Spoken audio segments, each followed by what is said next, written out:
Hare Krishna, Hare Krishna, Hare Krishna.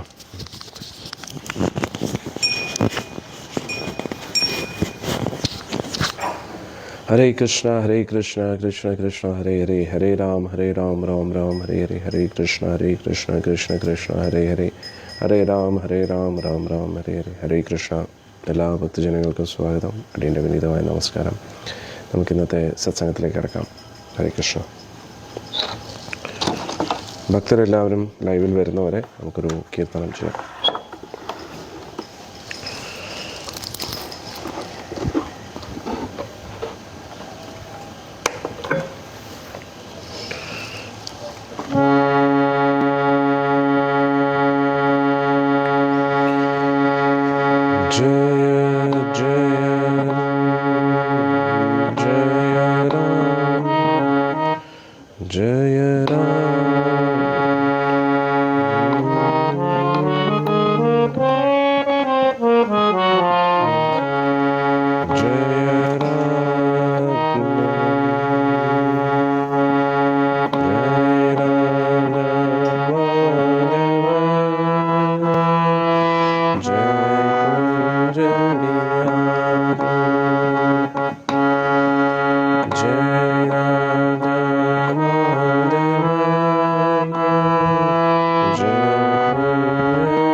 देवीं सरस्वतीं व्यासं ततो जयामुदीरये। नष्टप्रायेषु अभद्रेषु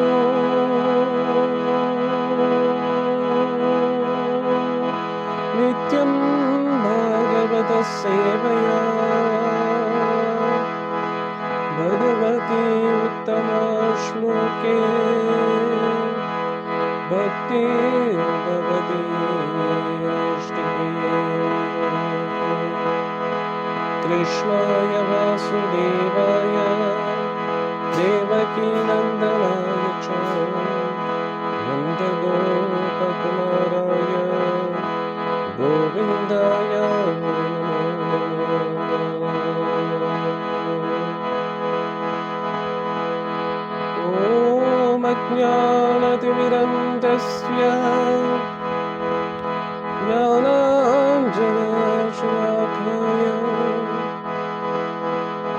चक्षुरुन्मिलितं येन तस्मै श्रीगुरवे नमः। श्रीचैतन्यमनोभीष्टं स्थापितं येन भूतले स्वयं रूपा कदा मह्यं ददाति स्वपदान्तिम्। वन्देऽहं श्रीगुरो श्रीयुतपदकमलं श्रीगुरुं वैष्णवांश्च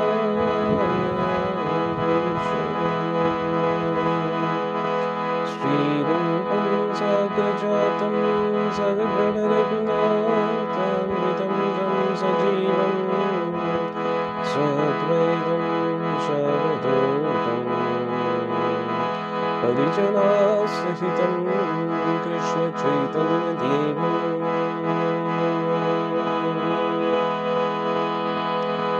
श्रीराधा कृष्णपादा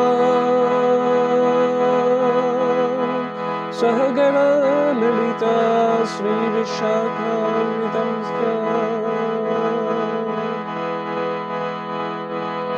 नमो ॐ विष्णुपदाय कृष्णप्रेष्ठाय भूतले श्रीमते जयपताक स्वामिनिधि नामिने।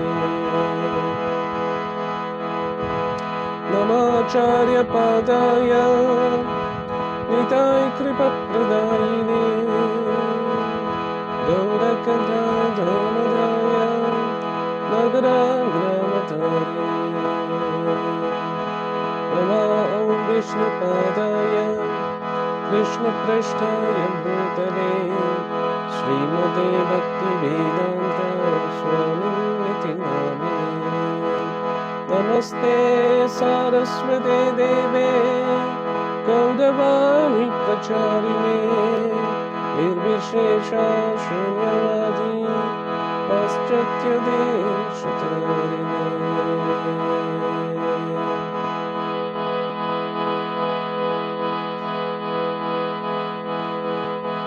नमो विष्णुपादाय कृष्णप्रेष्ठाय भूतले श्रीमते भक्तिसिद्धान्त सरस्वतीति नामिने। श्रीवार्षवानवी देवी दयिताय कृपाब्धे कृष्णसम्बन्धविज्ञानदायिने प्रभवे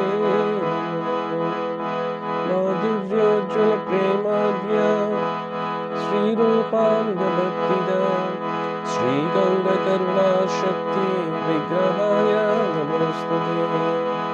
नमस्ते गौरवाणी श्रीमूर्ते दीनतारिणे रूपानुगविरदभसिद्धान्त द्वन्द्वहारिणे।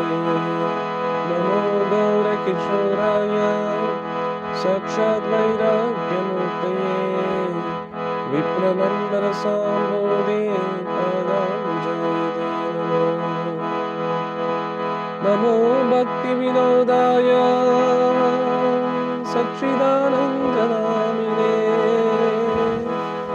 गौरशक्तिस्वरूपाय रूपानुगौराङ्गिने गौराविर्भावभूमेस्तं निर्दिष्टसज्जनप्रिया वैष्णव सर्वभौम श्रीजगन्नाथाय ते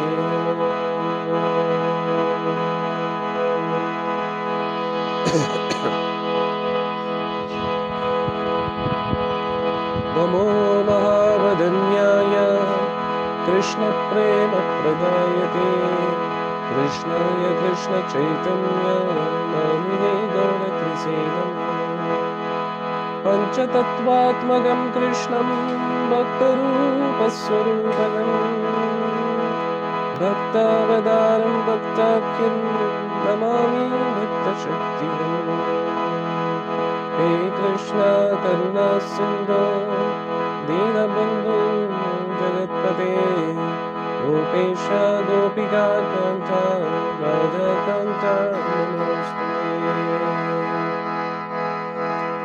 जयतां सुरगोपङ्गो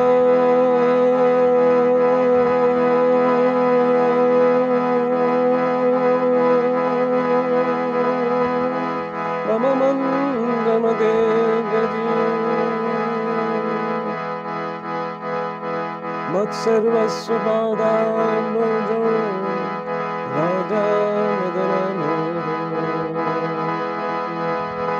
दिव्यवृन्दारण्यकल्पद्रुमदा श्रीमद्रत्नागारसिंहासनस्थो श्रीमद् राधा श्रीरघुविन्ददेवो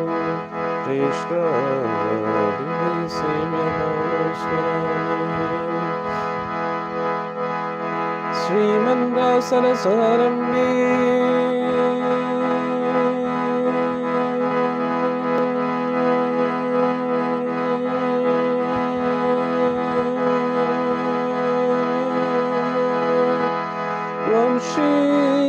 वंशीवटतनस्थिता कर्षं वेणुस्वये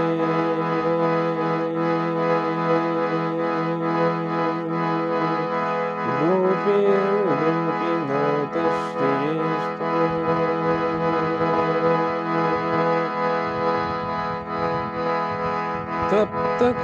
तप्तकाञ्चन गौराङ्गी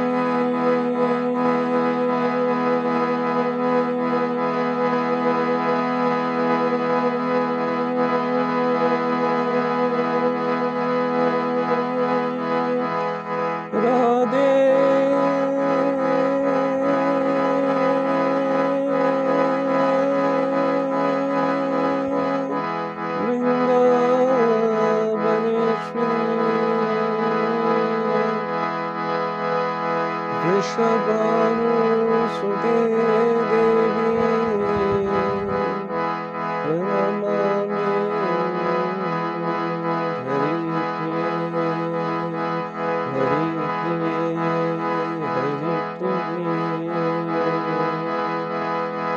जय Shri Krishna Chaitanya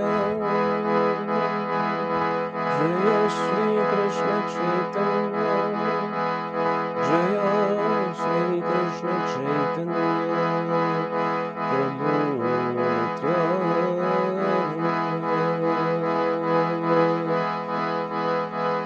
Shri Advaita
Hare Krishna,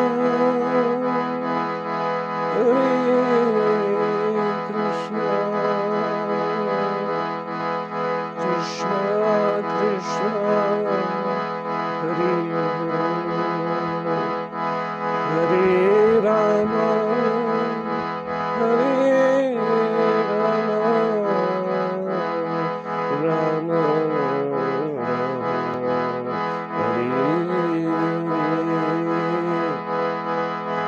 Hare Krishna, Hare Krishna, Krishna Krishna, Hare Hare,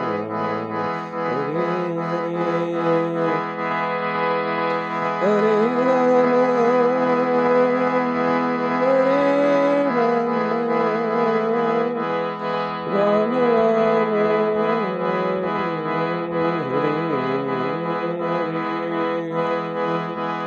Hare Krishna, Krishna Krishna, Hare Hare, Hare Rama, Rama Rama, Hare Mukam karoti vachalam, Pangum langayate girim, Yatkripatamam vande, Shri Guru Dinataram, Paramanandamodam,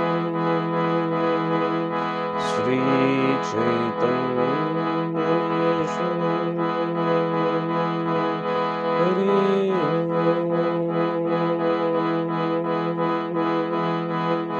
Tat Sat, Om Tat Sat, Hare Tat Sat.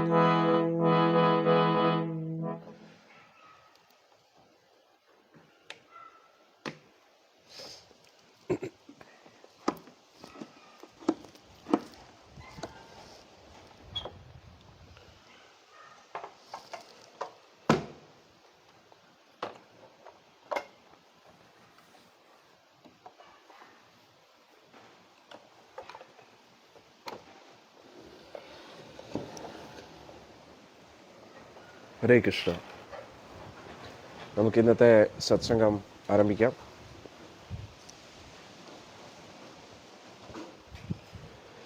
Shrimad Bhagavatam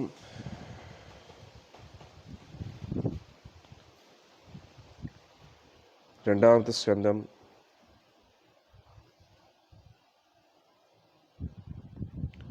10ാമത്തെ അധ്യായം.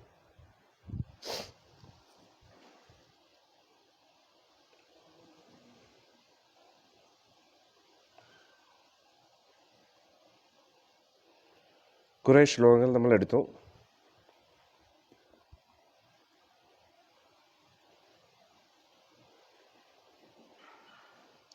ഭഗവാൻ എങ്ങനെയാണ് നമുക്ക് വേണ്ടി ഈ ഭൗതിക ശരീരത്തെ സൃഷ്ടിക്കുന്നത് എന്ന് നമ്മൾ പഠിച്ചു അല്ലേ? ഇനി അതിൻ്റെ മുന്നോട്ട് നമുക്ക് പഠിക്കാം. നമുക്ക് ഈ ശരീരത്തിൻ്റെ ആവശ്യമില്ല. നമ്മൾ ആത്മീയ ശരീരത്തിൽ ഭഗവാന്റെ ലോകത്തിരിക്കേണ്ടവരാണ്. പക്ഷേ ഭഗവാനിൽ നിന്നും അകന്ന് ഒരു സാമ്രാജ്യം നമ്മൾ ആഗ്രഹിച്ചു, ആസ്വദിക്കാൻ ആഗ്രഹിച്ചു. നമ്മുടെ അധീനതയിൽ ഈ ലോകത്തെ കൊണ്ടുവരാൻ നമ്മൾ ആഗ്രഹിച്ചു. നമ്മുടെ അധീനതയിൽ ഇരിക്കുന്നൊരു ലോകം. അങ്ങനെ എല്ലാവർക്കും ഈ ലോകത്തിൽ വരാനൊരു അവസരം ഗുരുവായൂരപ്പൻ നൽകി. പക്ഷെ പ്രശ്നം എന്താ?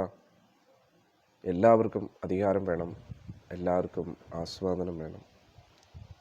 ഞാൻ ആസ്വദിക്കുന്ന പോലെ മറ്റാരും ആസ്വദിക്കാൻ പാടില്ല, എൻ്റെ അധീനതയിൽ എല്ലാവരും നിൽക്കണം എന്നുള്ളൊരു മനോഭാവം. ഇങ്ങനെ തമ്പി ഈ ഭൗതിക ലോകത്തിൽ നമ്മൾ അസൂയാലുക്കളായിട്ട് അടികൂടിക്കൊണ്ടിരിക്കുന്നു. ഇതാണിപ്പോൾ സംഭവിക്കുന്നത്.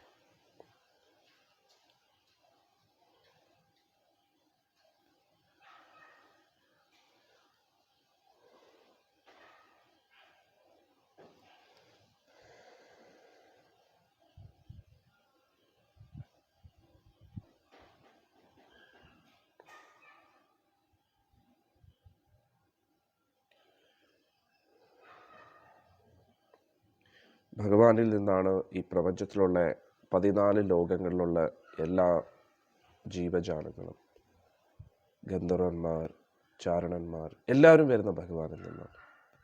അതാണ് നമ്മളിവിടെ പഠിച്ചത്.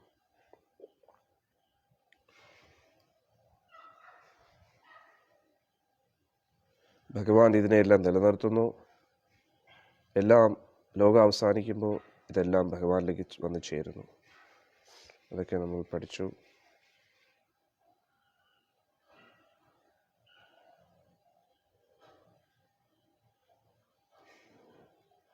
നമ്മൾ ഏത് ശ്ലോകം വരെ എടുത്തതെന്ന് ഭക്തർക്ക് ഓർമ്മയുണ്ടോ?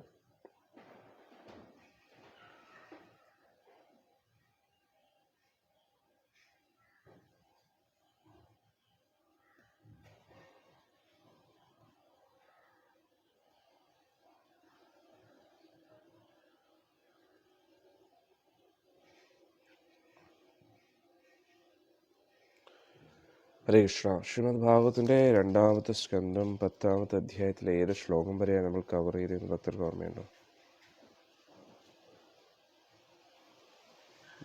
30-സംതിങ്. Okay correct. 32. യെസ്, 32 വരെയാണ് നമ്മൾ എടുത്തിട്ടുള്ളത് കേട്ടോ. 32-ാമത്തെ ശ്ലോകം. ഗുണാത്മകാനീന്ദ്രിയാണി ഭൂതാധിപ്രഭവ ഗുണ മനസ്സർവ വികാരാത്മാ ബുദ്ധിർവിജ്ഞാനരൂപിണി. അന്നേരം നമ്മുടെ ഇന്ദ്രിയങ്ങളൊക്കെ ഗുണങ്ങളെ ആശ്രയിച്ചിരിക്കുകയാണ്. അത് നമ്മൾ ഇന്നലെ കഴിഞ്ഞ സത്സംഗത്തിൽ വളരെ വിശദമായിട്ട് പഠിച്ചു അല്ലേ? ഗുണങ്ങൾ എങ്ങനെയാണ് നമ്മുടെ മേൽ ഒരു പ്രഭാവം ചെലുത്തുന്നത്, അതിൻ്റെ അധീനതയിൽ നമ്മൾ എങ്ങനെയായി പോകുന്നു എന്ന് നമ്മൾ പഠിച്ചു അല്ലേ? ഇനി 33-ാമത്തെ ശ്ലോകം. ഏതത് ഭഗവതോ രൂപം സ്ഥൂലം തേ വ്യാഹാർത്തം മയാ മഹി ആദിഭിശ്ചാവരണൈർ അഷ്ടഭിർബഹിരാവൃതം. ഭഗവാന്റെ ആ ബാഹ്യരൂപം, വിരാട് രൂപം, അത് ഭഗവാന്റെ വിരാട് ശരീരത്തിൽ നിന്നാണ് ഈ 14 ലോകങ്ങൾ. അതായത് വിരാട് രൂപം ഒരു സാങ്കല്പിക രൂപമാണെന്ന് നമ്മൾ പറഞ്ഞു. എന്തുകൊണ്ട്? ഭഗവാൻ ഇല്ലെങ്കിൽ ഈ സൃഷ്ടി പ്രവർത്തിക്കത്തില്ല. അന്നേരം ഈ സൃഷ്ടിയെ നിലനിർത്താൻ വേണ്ടി ഭഗവാനിൽ നിന്നാണ് വിരാട് രൂപം വരുന്നത്. അന്നേരം ആ വിരാട് രൂപം യഥാർത്ഥ രൂപമല്ല. വിരാട് രൂപം എന്ന് പറയുന്നത് ഈ 14 ലോകങ്ങളും അതിലെന്തൊക്കെയുണ്ടോ അതൊക്കെ ഭഗവാനാണ്. ഭഗവാനിൽ നിന്ന് വരുന്നതായതുകൊണ്ട് അത് ഭഗവാന്റേതാണ്. ഇതിനും അപ്പുറത്താണ് ഭഗവാൻ നിൽക്കുന്നത്. ഒരു ഉദാഹരണം പറഞ്ഞു കഴിഞ്ഞാൽ, നമ്മളിപ്പോൾ റിലയൻസ് കമ്പനി കുറിച്ച് ചിന്തിക്കുകയാണെങ്കിൽ, ആ റിലയൻസ് കമ്പനി ആ റിലയൻസ് കമ്പനിയെ കുറിച്ച് നമ്മൾ ചിന്തിക്കുമ്പോൾ ആദ്യം നമുക്ക് അംബാനിയാണ് ഓർമ്മ വരുന്നത്. ഇതൊരു അംബാനിയാണ് അതിൻ്റെ ഓണർ. പക്ഷെ അംബാനി മാത്രമല്ല, അംബാനിയുടെ കുറേ ബോർഡ് ഓഫ് ഡയറക്ടേഴ്സ്, അങ്ങനെ കുറേ പേര് കാണും, അതിൽ പ്രവർത്തിക്കുന്ന സ്റ്റാഫുകളൊക്കെ. പക്ഷേ അതിലേതൊരു ഓഫീസിൽ പോയി കഴിഞ്ഞാലും ഏതൊരു കടയിൽ പോയാലും ഇൻഡയറക്റ്റ്ലി നമ്മൾ ആ അംബാനിയായിട്ടൊരു ബന്ധം സ്ഥാപിക്കുക. വ്യക്തിപരമായിട്ടല്ല, പക്ഷേ ഒരു വ്യാപാരപരമായിട്ട് അല്ലേ? അതേപോലെ അവരുടെ ഓഫീസുമായിട്ട് എന്തെങ്കിലും ഒരു ഔപചാരികപരമായിട്ട് നമുക്കൊരു ഇടപെടാൻ കഴിയും. പക്ഷെ പേഴ്സണലി ഒരു കണക്ഷൻ ഇല്ലെങ്കിലും. അതേപോലെ വിരാട് രൂപം ഈ 14 ലോകങ്ങളിലും ഇതെല്ലാം ഭഗവാനാണ്. ഭൂമി, ജലം, അഗ്നി, വായു, ആകാശം, ഇതെല്ലാം ഭഗവാന്റെ ബാഹ്യശക്തിയാണ്. അന്നേരം ആ ജലം നമ്മൾ കുടിക്കുമ്പോൾ, അഗ്നിയുടെ ചൂട് നമ്മൾ അനുഭവിക്കുമ്പോൾ, ഗന്ധം അനുഭവിക്കുമ്പോഴും, ഭക്ഷണം രുചിക്കുമ്പോഴും യഥാർത്ഥത്തിൽ ഇതെല്ലാം ഭഗവാന്റെ ശക്തികളെ നമ്മൾ അനുഭവിച്ചുകൊണ്ടിരിക്കുകയാണ്. പക്ഷേ ഇതൊക്കെ ഭഗവാന്റേതാണെങ്കിലും ഡയറക്റ്റ്ലി ഭഗവാനായിട്ട് ബന്ധമില്ല. ഭഗവാൻ ഇതിൽ നിന്നും അകന്നു നിൽക്കുകയും ചെയ്യുകയാണ് ഒരേ സമയത്ത്. അതുകൊണ്ട് നമ്മൾ എന്താ മനസ്സിലാക്കേണ്ടതെന്ന് ചോദിച്ചു കഴിഞ്ഞാൽ, നേരത്തെ ഞാൻ പറഞ്ഞ ഉദാഹരണം പോലെ, നമ്മളൊരു കടയിൽ ചെന്ന് കഴിഞ്ഞാൽ ആ കടയുമായിട്ട് നമ്മൾ ഇടപെടുന്ന സമയത്ത് നമ്മൾ ആ കടയുടെ ഓണർ, അതായത് നേരത്തെ ഞാൻ പറഞ്ഞ റിലയൻസിൻ്റെ ഓണറായ അംബാനിയായിട്ട് ഇടപെട്ടുകൊണ്ടിരിക്കുകയാണ്. പക്ഷെ ഡയറക്റ്റ് അല്ല. ഡയറക്റ്റ് ഇടപെടണമെങ്കിൽ അദ്ദേഹത്തെ നേരിട്ട് കാണും അല്ലേ? അതേപോലെ നമ്മൾ ഈ ഭഗവാന്റെ ഈ ബാഹ്യശക്തിയുമായിട്ട് ഇടപെട്ടുകൊണ്ടിരിക്കുകയാണ്. പക്ഷേ ഇത് ഭഗവാനുമായിട്ട് ഡയറക്റ്റ് ബന്ധമില്ല. ഇപ്പം ഈ പ്രപഞ്ചത്തിലുള്ള എല്ലാം ഭഗവാനാണ്, വിരാട് രൂപം ഈ ലോകം തന്നെയാണെന്ന് പറഞ്ഞ് നമുക്ക് ഈ കല്ലിനെയും മണ്ണിനെയൊക്കെ പൂജിച്ചുകൊണ്ട് മാത്രം കാര്യമില്ല. അതിൻ്റെ അർത്ഥം വിഗ്രഹാരാധനയ്ക്കെതിരെയല്ല ഞാൻ പറഞ്ഞത്. ഇപ്പോൾ പ്രകൃതി ഭഗവാനാണെന്ന് പറഞ്ഞ് പ്രകൃതിയെ പൂജിക്കുന്ന വ്യക്തികളുണ്ട്. ഇപ്പോൾ കാട്ടിലുള്ള വ്യക്തികളൊക്കെ മലപ്രദേശമൊക്കെ അല്ലെങ്കിൽ മലയോര മേഖലകളൊക്കെ മലയെ പൂജിക്കും. സാധാരണ മലയെ പൂജിക്കുന്നത് പോലെയല്ല ഗോവർദ്ധനത്തിനെ പൂജിക്കുന്നത്. ഗോവർദ്ധനം സാക്ഷാൽ ഭഗവാനാണ്. ഗോവർദ്ധനം ഭഗവാനാണ്. അതിൻ്റെ അർത്ഥം എല്ലാ മലകളും അതേപോലെ ആകണമെന്നില്ല. ഹിമാലയത്തെയും പൂജിക്കാം. ഹിമാലയം കാരണം ഭഗവാന്റെ ഭക്തനാണ്. അങ്ങനെ ചില പർവ്വതങ്ങളുണ്ട്. പക്ഷെ അതിൻ്റെ അർത്ഥം കാട്ടിൽ താമസിക്കുന്ന എല്ലാ മലകളെയും മരങ്ങളെയും കല്ല് വെച്ചിട്ട് അത് പൂജിക്കുന്നു, ഇത് ദേവിയാണെന്ന് സങ്കല്പിക്കുന്നു. അങ്ങനെ സങ്കല്പിച്ചാലും തെറ്റില്ല, കാരണം അൾട്ടിമേറ്റ്ലി എല്ലാം ഈശ്വരൻ്റെ ശക്തികളാണ്. പക്ഷേ ഡയറക്റ്റ്ലി ഈശ്വരനായിട്ടൊരു ബന്ധം ഉണ്ടാക്കുന്നതാണ്, അത് നമുക്ക് ഭഗവാനിലൂടെ മാത്രമേ കഴിയൂ. ബാക്കിയെല്ലാം ഭഗവാന്റേതായതുകൊണ്ട് അതിൽ പൂജിക്കുന്നതിലും തെറ്റില്ല.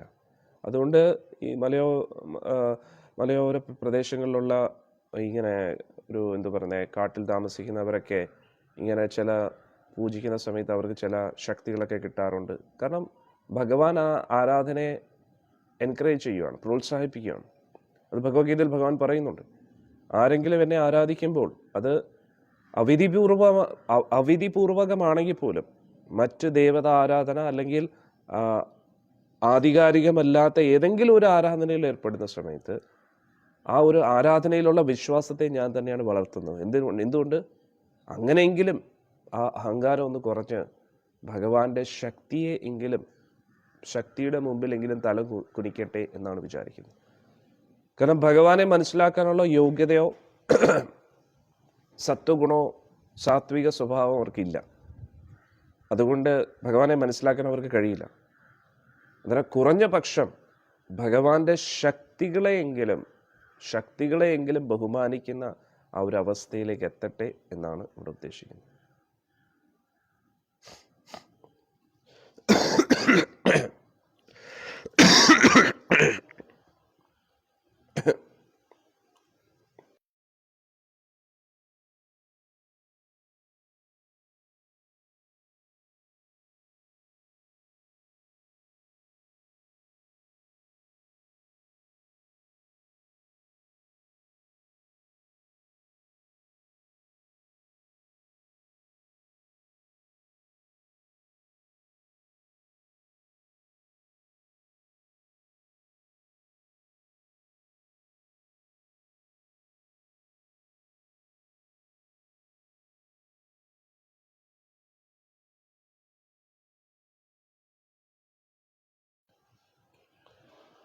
ഹരേ കൃഷ്ണ. അന്നേരം ഈ ഒരു ഭഗവാന്റെ ഈ വിരാട് രൂപം എന്ന് പറഞ്ഞു കഴിഞ്ഞാൽ ജീവജാലങ്ങൾ താമസിക്കുന്ന ഈ ലോകം, അതിൽ ഈ ലോകം മാത്രമല്ല, ഓരോ ജീവജാലങ്ങളുടെ ശരീരം, ഇതെല്ലാം ഉൾപ്പെടും. പഞ്ചഭൂത നിർമ്മിതമായിട്ടുള്ള ഈ പ്രപഞ്ചം മുഴുവൻ, ഈ 14 ലോകങ്ങളും ഭഗവാന്റെ വിരാട് രൂപത്തിൽ അടങ്ങുന്നതാണ്. അതിനെക്കുറിച്ചൊക്കെ നമ്മൾ വിശദമായിട്ട് പഠിച്ചു. പക്ഷേ നമ്മൾ നേരത്തെ പറഞ്ഞ ഉദാഹരണം ഒന്നുകൂടെ ഓർക്കുക. നമ്മൾ ആ അംബാനിയായിട്ടൊരു ബന്ധം ഉണ്ടാക്കാൻ ശ്രമിക്കുമ്പോൾ നമ്മൾ ആ വ്യക്തിയുടെ കടയിൽ പോയതുകൊണ്ട് മാത്രം ആ വ്യക്തിയായിട്ടൊരു ബന്ധമാകത്തില്ല. അത് ഇൻഡയറക്റ്റ് ബന്ധമാണ്. നമ്മൾ ആ ഒരു ജിയോ കണക്ഷൻ എന്തെങ്കിലും എടുക്കുന്ന സമയത്ത് നമ്മൾ ആ ഒരു വ്യക്തിയായിട്ടൊരു ബന്ധമുണ്ട്, പക്ഷേ അത് ഡയറക്റ്റ് ബന്ധമല്ല. അതേപോലെ നമ്മൾ ഭഗവാനിൽ നിന്ന് വരുന്ന ഏതെങ്കിലും ഒരു ശക്തി ആരാധിച്ചാലും അത് ഇൻഡയറക്റ്റ്ലി നമ്മൾ ഭഗവാനെ തന്നെയാണ് പൂജിക്കുന്നത് എന്ന് ഭഗവാൻ പറയുന്നുണ്ട്. പക്ഷേ അത് അവിധിപൂർവകം എന്ന് ഭഗവാൻ പറയും. ആധികാരികമായിട്ടുള്ള രീതിയല്ല, ഭഗവാനുമായിട്ട് കണക്ട് ചെയ്യാനുള്ള ആധികാരികമായിട്ടുള്ള വഴിയല്ല. ആധികാരികമായിട്ടുള്ള കണക്ട് ചെയ്യാനുള്ള വഴി അദ്ദേഹത്തിൻ്റെ നാമം ജപിക്കുക, ഡയറക്റ്റ്ലി ഭഗവാന്റെ നാമം ഡയറക്റ്റ്ലി ജപിക്കുക എന്നതാണ് ഏറ്റവും ഉത്തമമാർഗം. 34ാമത്തെ ശ്ലോകം. അഥ പരമം സൂക്ഷ്മതമം അവ്യക്തം നിർവിശേഷണം അനാദിമധ്യനിധനം നിത്യവാത്മന സാപരം. അതുകൊണ്ട് ഭഗവാന്റെ അതീന്ദ്രിയ ശരീരം ഇതിൽ നിന്ന് സൂക്ഷ്മമാണ്. അതിന് തുടക്കമില്ല, മധ്യമില്ല, അന്ത്യമില്ല. അത് എല്ലാവിധ മാനസിക സങ്കല്പങ്ങൾക്കും അപ്പുറത്താണ്. അത് ഭൗതികമായിട്ടൊരു ബന്ധവും എന്ന് പറയുന്നു. അന്നേരം നമുക്കൊരു ഉദാഹരണത്തിന് വേണമെങ്കിൽ, മനസ്സിലാക്കാൻ വേണമെങ്കിൽ നമുക്ക് പഠിക്കാം. ഇപ്പോൾ നമുക്ക് ഈ ശരീരമുണ്ട്, നശ്വരമായിട്ടുള്ള ഈ ശരീരം അല്ലേ. ഈ ശരീരത്തിലെ ഈ ഒരു രൂപം മാറിക്കൊണ്ടേയിരിക്കുന്നു, മനസ്സും മാറിക്കൊണ്ടേയിരിക്കുന്നു, ചിന്തകൾ മാറിക്കൊണ്ടിരിക്കുന്നു. പക്ഷെ ഇതിനകത്തിരിക്കുന്ന വ്യക്തി, ആത്മാവ് മാറുന്നില്ല. അന്നേരം നമുക്ക് വേണമെങ്കിൽ അങ്ങനെ സങ്കല്പിക്കാം, ഭഗവാന്റെ ഭൗതിക ശരീരമാണ് ഈ പ്രപഞ്ചം.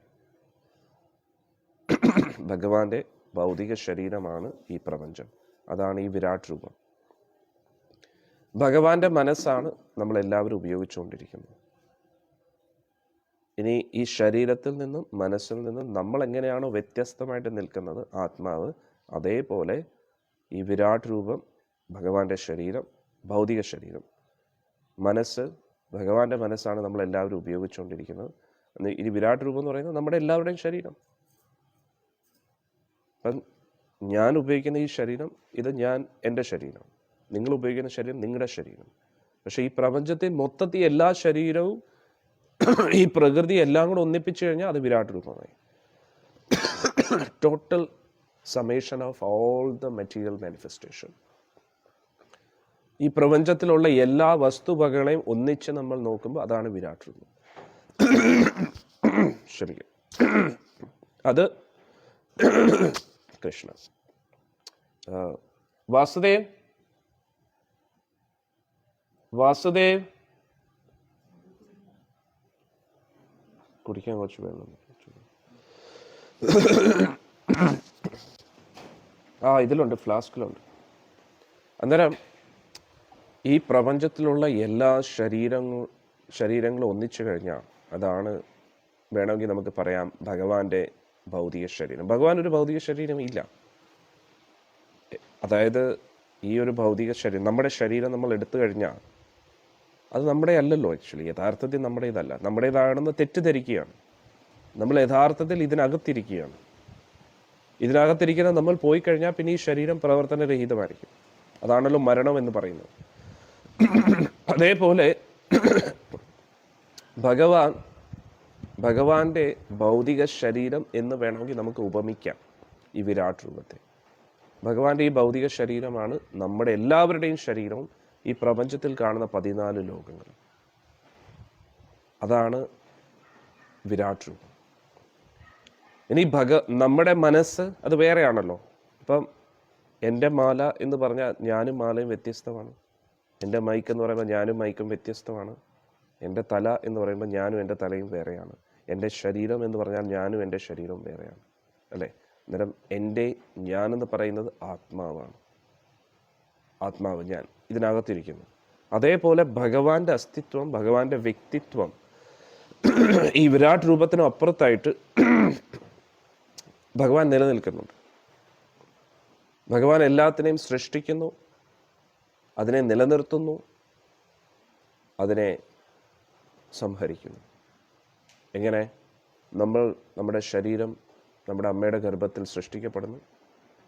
നമ്മൾ ഭക്ഷണം കഴിച്ച് ഈ ശരീരത്തെ നോക്കി നിലനിർത്തുന്നു. മരണമാകുമ്പോൾ ശരീരം അവസാനിക്കുന്നു. അതേപോലെ ഈ പ്രപഞ്ചവും സൃഷ്ടിക്കപ്പെടുന്നു, കുറേ കാലം നിലനിൽക്കും. അതിലൂടെ കുറേ ബൈ പ്രൊഡക്ട്സ് വരും, അല്ലേ? നമ്മുടെ ശരീരത്തിൽ നിന്നും വേർപ്പാണെങ്കിലും വിസർജ്യ വസ്തുക്കളാണെങ്കിലും അല്ലെങ്കിൽ സന്താനോൽപാദന പ്രക്രിയ ആണെങ്കിലും അങ്ങനെ. അതേപോലെ ഈ സൃഷ്ടിയിൽ നിന്ന് പലതും വരും, പല ബൈ പ്രൊഡക്ട്സും വരും. പക്ഷേ അതെല്ലാം ഒടുവിൽ ഈ സൃഷ്ടിയിൽ തന്നെ നാശമാകുന്നു.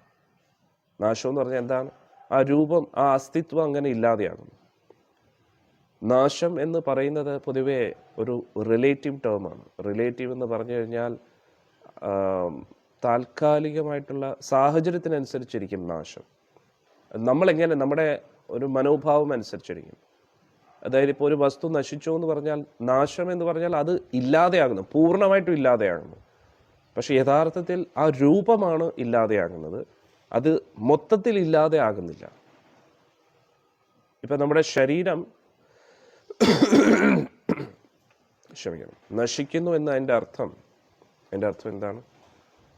ഈ ശരീരത്തിൻ്റെ ഈ രൂപം ഇല്ലാതെയാകുന്നു എന്നാണ്.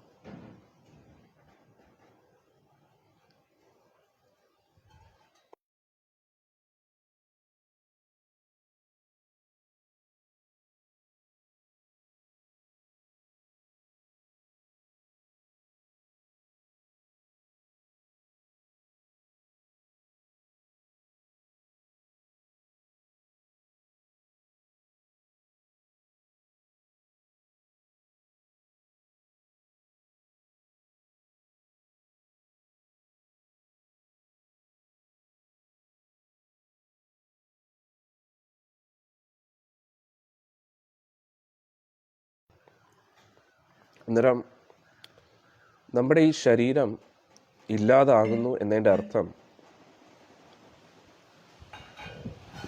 ഉദാഹരണത്തിന് ഞാൻ എപ്പോഴാണ് ഈ ലോകം വിട്ടു പോകുന്നത്, അപ്പോൾ ഈ ശരീരം ഇവിടുന്ന് ഉപേക്ഷിക്കണം. അന്നേരം ഈ ശരീരം ഉപേക്ഷിക്കുമ്പോൾ അതിനെ മണ്ണിൻ്റെ അടിയിൽ കുഴിച്ചിട്ടാലും അത് മണ്ണുമായിട്ട് ചേരും. കത്തിച്ചു കഴിഞ്ഞാൽ അത് ചാമ്പലാകും. പക്ഷെ എന്നാലും അടിസ്ഥാനപരമായിട്ട് ഭൂമിയുടെ പദാർത്ഥം ഭൂമിയായിട്ട് ചേരുന്നു, ജലം ജലമായിട്ട് ചേർന്ന് പോകുന്നു, അഗ്നി അഗ്നിയായിട്ട് ചേരുന്നു, വായു വായുവായിട്ട് ചേരുന്നു, ആകാശം എന്ന് പറയുന്ന ഘടകം ആകാശമായിട്ട് മിക്സ് ആവുന്നു. അന്നേരം പഞ്ചഭൂതം പഞ്ചഭൂതമായിട്ട് അങ്ങ് ലയിച്ചു ചേരുന്നു. അത് വീണ്ടും ഇതേ പഞ്ചഭൂതത്തിൽ നിന്നും ഇപ്പോൾ ഒരാളുടെ ആ മണ്ണിൽ നിന്ന് തന്നെയാണ് സൃഷ്ടി വീണ്ടും വരുന്നത്, അല്ലേ? അപ്പം ഇതേ മണ്ണിൽ തന്നെയാണ് എല്ലാം. ഇപ്പോൾ നമ്മൾ നോക്കുകയാണെങ്കിൽ, നമ്മൾ കൃഷി സ്ഥലമാണെങ്കിൽ, നമ്മൾ താമസിക്കുന്ന സ്ഥലമാണെങ്കിൽ, അതിൻ്റെ അടിയിൽ എത്രയോ പേര് ഇതിനു മുമ്പേ ജീവിച്ചിട്ടുണ്ടാകാം. കാലക്രമേണ വീണ്ടും വീണ്ടും മണ്ണിൻ്റെ ഡിപ്പോസിറ്റ് അതിൻ്റെ മുകളിൽ വന്നുകൊണ്ടിരിക്കുന്നു. അതിൽ അടിയിൽ എത്രയോ പേരുടെ വീടുണ്ടായിരിക്കാം, അല്ലെങ്കിൽ അതിൽ ചേർന്നിരിക്കുമായിരിക്കാം. വലിയ വലിയ കൊട്ടാരങ്ങളുണ്ടായിരുന്നു, വലിയ വലിയ സാമ്രാജ്യം ഉണ്ടായിരുന്നു, വലിയ വലിയ ചക്രവർത്തിമാർ ഭരിച്ചിരുന്ന എത്രയോ എത്രയോ കൊട്ടാരങ്ങൾ, അതൊക്കെ മണ്ണുമായിട്ട് ഇടിഞ്ഞു ചേർന്ന് കാണും.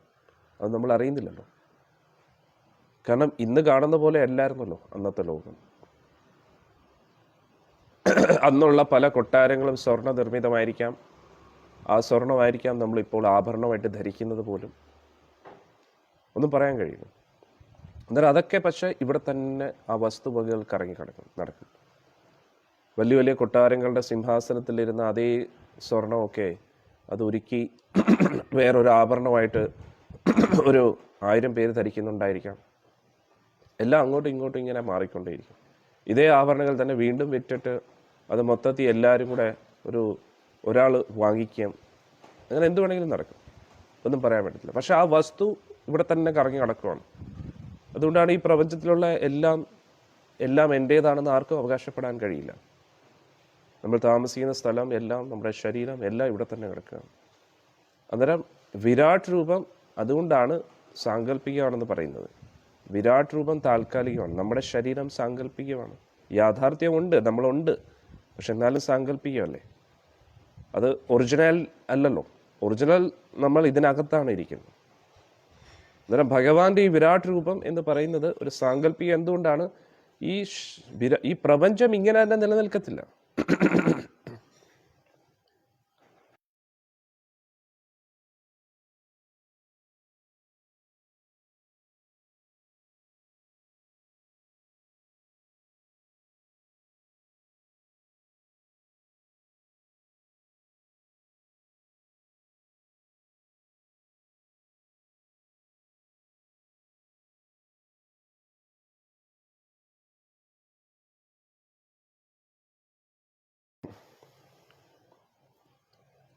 അന്നേരം നമ്മൾ മനസ്സിലാക്കേണ്ട ഒരു കാര്യം,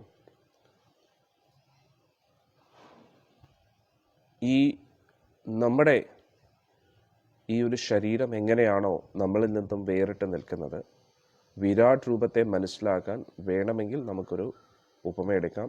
എങ്ങനെയാണോ ഈ ശരീരത്തിനകത്ത് നമ്മൾ ഇരിക്കുന്നത്, അതേപോലെ ഭഗവാന്റെ ശരീരം എന്ന് വേണമെങ്കിൽ നമുക്ക് പറയാം ഈ പ്രപഞ്ചത്തെ. അതാണ് വിരാട് രൂപമായിട്ട് സങ്കല്പിക്കുന്നത്.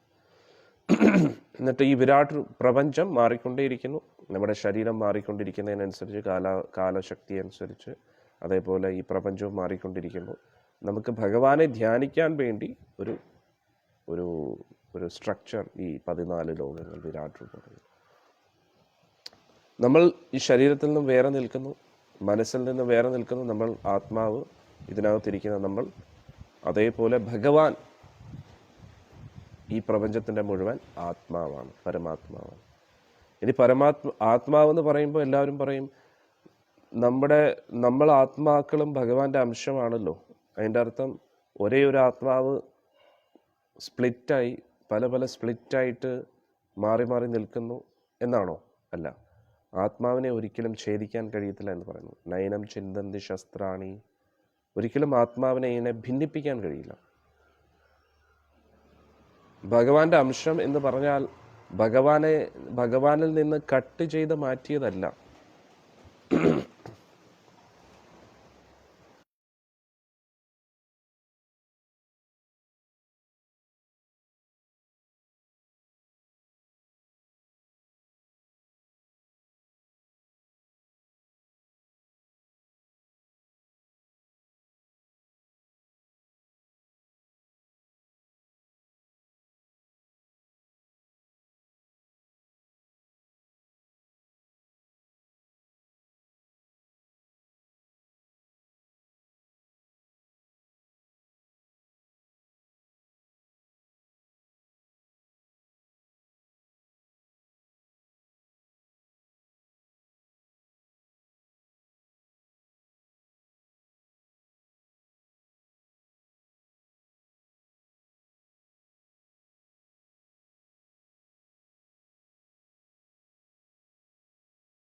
ഹരേ കൃഷ്ണ.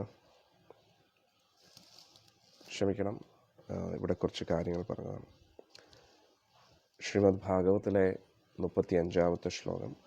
എന്നിട്ട് ഞാൻ നേരത്തെ പറഞ്ഞ പോലെ നമ്മുടെ ശരീരം എങ്ങനെയാണോ ശരീരത്തിൽ നിന്ന് വ്യത്യസ്തമാണ് ഇതിനകത്തിരിക്കുന്ന നമ്മൾ ആത്മാവ്, അതേപോലെ ഭഗവാന്റെ ഭൗതിക ശരീരം എന്ന് വേണമെങ്കിൽ നമുക്ക് പറയാം വിരാട് രൂപത്തെ.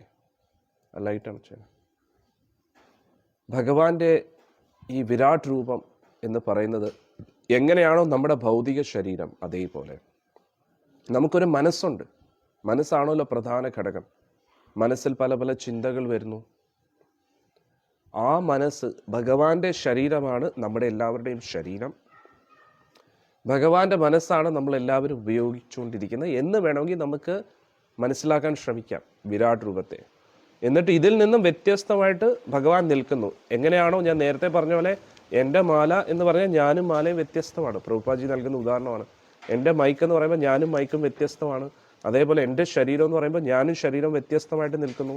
അതേപോലെ ഭഗവാൻ ഈ പ്രപഞ്ചത്തിൽ നിന്നും അകന്ന് നിൽക്കുന്നു. പക്ഷേ നമ്മൾ എങ്ങനെയാണോ ഈ ശരീരത്തെ നിയന്ത്രിക്കുന്നത്, കൈ ഇങ്ങനെ ചുരുട്ടുന്നു അല്ലേ, കൈ വിരലുകൾ ഇങ്ങനെ മടക്കുന്നു, നമുക്കിത് നിയന്ത്രിക്കാൻ കഴിയുന്നു. അതേപോലെ പക്ഷേ ഇതിനെക്കാട്ടിയും ബെറ്ററായിട്ട് ഭഗവാൻ ഈ വിരാട് രൂപം ആകുന്ന ഈ ഭൗതിക പ്രപഞ്ചത്തെ നിയന്ത്രിക്കാൻ കഴിയും. നമ്മുടെ ഹൃദയത്തിൽ എങ്ങനെയാണോ നമ്മുടെ ഹൃദയത്തിൽ എങ്ങനെയാണോ നമ്മൾ ഇരിക്കുന്നത്, അതേപോലെ ഈ ബ്രഹ്മാണ്ടത്തിൻ്റെ മുഴുവൻ പരമാത്മാവായിട്ട് ഭഗവാൻ ഇരിക്കുകയാണ്. നമ്മുടെ ശരീരത്തിനകത്ത് നമ്മൾ ഇരിക്കുന്നു, എന്നിട്ട് ഈ ശരീരത്തെ നിയന്ത്രിക്കുന്നു. അതേപോലെ ഈ പ്രപഞ്ചത്തിൽ ക്ഷീരസാഗരത്തിൽ ഭഗവാൻ ഇരുന്നു കൊണ്ട് എല്ലാ ജീവജാലങ്ങളെ നിയന്ത്രിക്കാൻ കഴിയും. നമ്മുടെ ശരീരത്തിൽ നിന്ന് ഈ ആത്മാവ് പോയി കഴിഞ്ഞാൽ ഈ ശരീരം നിശ്ചലമാകുന്നത് പോലെ പരമാത്മാവ് ഈ പ്രപഞ്ചത്തിൽ നിന്ന് ഇറങ്ങിക്കഴിഞ്ഞാൽ ബ്രഹ്മാണ്ടം മുഴുവൻ അവസാനിക്കും. എല്ലാം പ്രവർത്തിക്കുന്നത് ഭഗവാന്റെ ആ സാന്നിധ്യം കൊണ്ടാണ്. അതാണ് നമ്മൾ മനസ്സിലാക്കുന്നത്. അന്നേരം വിരാട് രൂപം അങ്ങനെയാണ്. ഓക്കെ, ഇനി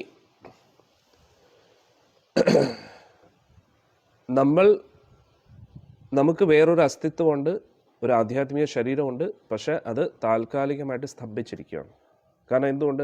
ആത്മീയമായിട്ട് നമ്മൾ ഒന്നും ചെയ്യാതിരുന്നത് കൊണ്ട്. ആത്മീയ ലോകത്തിൽ നമ്മൾ ഇരുന്നവരായിരുന്നു, ഭഗവാന്റെ ഈ ആധ്യാത്മിക ലോകത്തിൽ. പക്ഷെ അവിടെ ഇരുന്നിട്ട് നമുക്ക് എന്താ ആഗ്രഹം വന്നത്? ഭഗവാനിൽ നിന്നും അകന്നു നിൽക്കണം എന്നൊരാഗ്രഹം വന്നു. അപ്പോഴാണ് ഈ പ്രപഞ്ചത്തെ സൃഷ്ടിക്കപ്പെട്ടത്. നമ്മൾ ഇവിടെ താമസിക്കാൻ തുടങ്ങി. മനസ്സിലായില്ലേ? ഈ ലോകത്ത് താമസിക്കാൻ തുടങ്ങി. എന്നിട്ട് ഇവിടെ ഇരുന്നിട്ട് നമ്മൾ ഈ സൃഷ്ടി ആസ്വദിക്കാനും നിയന്ത്രിക്കാനും ആഗ്രഹിക്കുന്നു. അതാണ് നമുക്ക് വരുന്ന പ്രധാന പ്രശ്നം. പക്ഷെ യഥാർത്ഥത്തിൽ നമ്മൾ എവിടെ ആയിരിക്കേണ്ടത്? അവിടെ. അന്നേരം ആധ്യാത്മിക ശരീരത്തിൻ്റെ ആവശ്യം ഇവിടെയുള്ളൂ, ഇവിടെ ഇല്ല. ഇവിടെ എന്ത് ചെയ്യാനാണ് ആധ്യാത്മികം? കാരണം ഇത് ആധ്യാത്മികമല്ലല്ലോ. ആത്മീയം ഭൗതികം എന്താണ്? ഭൗതികം എന്ന് പറഞ്ഞാൽ പഞ്ചഭൂതം നിർമ്മിതമായിട്ടുള്ള ശരീരം, ലോകം, നാശത്തിലേക്ക് പോകുന്ന ലോകം, നശ്വരമായിട്ടുള്ള ലോകം, ഒന്നും നിലനിൽക്കത്തില്ല. നേരത്തെ പറഞ്ഞ പോലെ നാശം എന്ന് പറഞ്ഞാൽ എന്താണ്? ഇപ്പോൾ ഈ ശരീരം, നിങ്ങളിത് ഭക്തി സുദർശൻ സ്വാമി എന്ന് പറഞ്ഞ് ഇങ്ങനെ ഇരിക്കുന്നു ഈ ശരീരത്തെ. പക്ഷെ ഈ ശരീരം ഇങ്ങനെ തന്നെ നിൽക്കത്തില്ലല്ലോ. എന്നാണോ ഭഗവാൻ എന്നെ വിളിക്കുന്നത് ആ സമയത്ത് ഈ ശരീരം ഉപേക്ഷിക്കണം. ആ സമയത്ത് ഈ ശരീരം ഇവിടെ തന്നെ നിൽക്കും അല്ലേ? അന്നേരം ഞാൻ പോകും. അതേപോലെ നമ്മളെപ്പോഴും ഓർക്കുക, ഈ ശരീരം ഇവിടെ ഉപേക്ഷിക്കണം, ഞാൻ ഇവിടുന്ന് പോകേണ്ടി വരും. അന്നേരം ഈ ലോകത്തിൽ ഈ ലോകമായിട്ട് പ്രവർത്തിക്കാൻ വേണ്ടിയുള്ള ഉപകരണമാണ് ഈ ശരീരം. പക്ഷെ ആധ്യാത്മിക ലോകത്ത് നമുക്ക് എങ്ങനെയാണോ ഈ ഒരു ശരീരം ഉള്ളത്, അതേപോലെ ഒരു ആത്മീയ ശരീരം ലഭിക്കും. ആത്മീയ ശരീരം എന്ന് പറഞ്ഞാൽ ആത്മീയ ശരീരത്തിൻ്റെ ഉള്ളിൽ നമ്മൾ കയറുകയല്ല, നമ്മുടെ ആത്മാവ് ശരീരമായിട്ട് മാറും, ആത്മീയ ശരീരമായിട്ട് മാറും. എങ്ങനെ? ഒരു മരത്തിൻ്റെ ബീജം മരമായിട്ട് മാറുന്നത് പോലെ. മരത്തിൻ്റെ ബീജം എങ്ങനെയാ? തൈയായി, പിന്നെ വലിയൊരു ചെടിയായി, പിന്നെ ഒരു വൃക്ഷമായിട്ട് മാറുന്നത്. അതേപോലെ നമ്മൾ ഇതിനകത്തിരിക്കുന്ന ആത്മാവ് വികസിക്കും. ഇപ്പോൾ അതിങ്ങനെ എന്താ പറഞ്ഞ ഇങ്ങനെ മൂർജിച്ചു പോയിരിക്കുകയാണ് അതിൻ്റെ ആ ഒരു വളർച്ച. എന്നിട്ട് അതിങ്ങനെ ബീജാവസ്ഥയിൽ ഇതിനകത്തിരിക്കുകയാണ്. അതാണ് പറയുന്നത്, കേശാഗ്രഭാഗത്തെ 10,000 കഷ്ണങ്ങളാക്കി കഴിഞ്ഞാൽ അതിൻ്റെ ഒരു കഷ്ണത്തിൻ്റെ സൈസാണ് ആത്മാവ് എന്ന് പറയുന്നത്. മനസ്സിലായില്ലേ?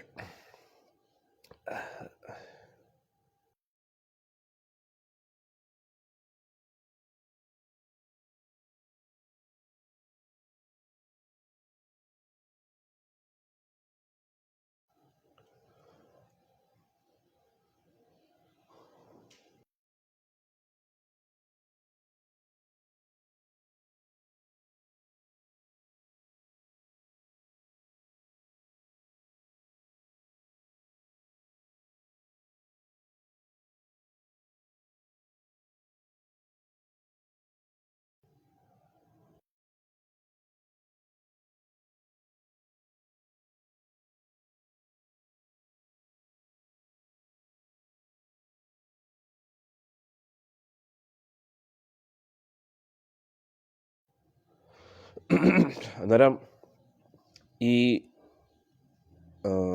ആത്മാവ് ആത്മീയ ലോകത്തിലിരുന്ന് ആത്മീയമായിട്ടുള്ള കാര്യങ്ങൾ ചെയ്യേണ്ട വ്യക്തിയാണ്. പക്ഷേ നമ്മൾ എന്താ ആഗ്രഹിച്ചത്? ഭഗവാനിൽ നിന്ന് അകന്ന് നിൽക്കാൻ ആഗ്രഹിച്ചു. അപ്പോൾ നമുക്ക് ഈ ഭൗതിക ശരീരം ലഭിച്ചു, ഭൗതിക പ്രപഞ്ചം ലഭിച്ചു. അതാണ് നമ്മൾ മനസ്സിലാക്കുന്നത്. എന്നിട്ട് ഈ ഭൗതിക പ്രപഞ്ചത്തിനകത്ത് ഇരുന്നു കൊണ്ട് നമ്മൾ ഈ ഭൗതിക പ്രപഞ്ചത്തിലുള്ള അസ്തിത്വം ദീർഘകാലം ഇവിടെ തന്നെ തുടരാനുള്ള ഒരു പ്ലാനിങ് വെച്ചുകൊണ്ടിരിക്കുകയാണ്. ആ പ്ലാനിങ് ആണ് ആദ്യം നിർത്തേണ്ടത്. ഈ ലോകത്തിൽ തുടരാനുള്ള ആ താല്പര്യം നിർത്തുക. ഇനി ഇവിടെ തുടരേണ്ട എന്നൊരു തീരുമാനമെടുക്കുക. എന്നിട്ട് പിന്നെ എന്താ നമ്മൾ ചെയ്യേണ്ടത്? ഇപ്പോൾ ഉള്ളതിനെ നമ്മളെ കൊണ്ട് പറ്റുന്ന രീതിയിൽ നിലനിർത്താൻ വേണ്ടി എന്തൊക്കെയാണോ ചെയ്യേണ്ടത് ചെയ്യുക. ഒരുപാട് അതിനു വേണ്ടി വേവലാതിപ്പെടരുത്. മനസ്സിലായില്ലേ? എന്താണോ ഈശ്വരാനുഗ്രഹത്താൽ സ്വമേധയാ ലഭിക്കുന്നത് അതുകൊണ്ട് തൃപ്തിപ്പെട്ടിരിക്കുക. ഇവിടെ നമ്മുടെ material existence, don't try to expand our material existence.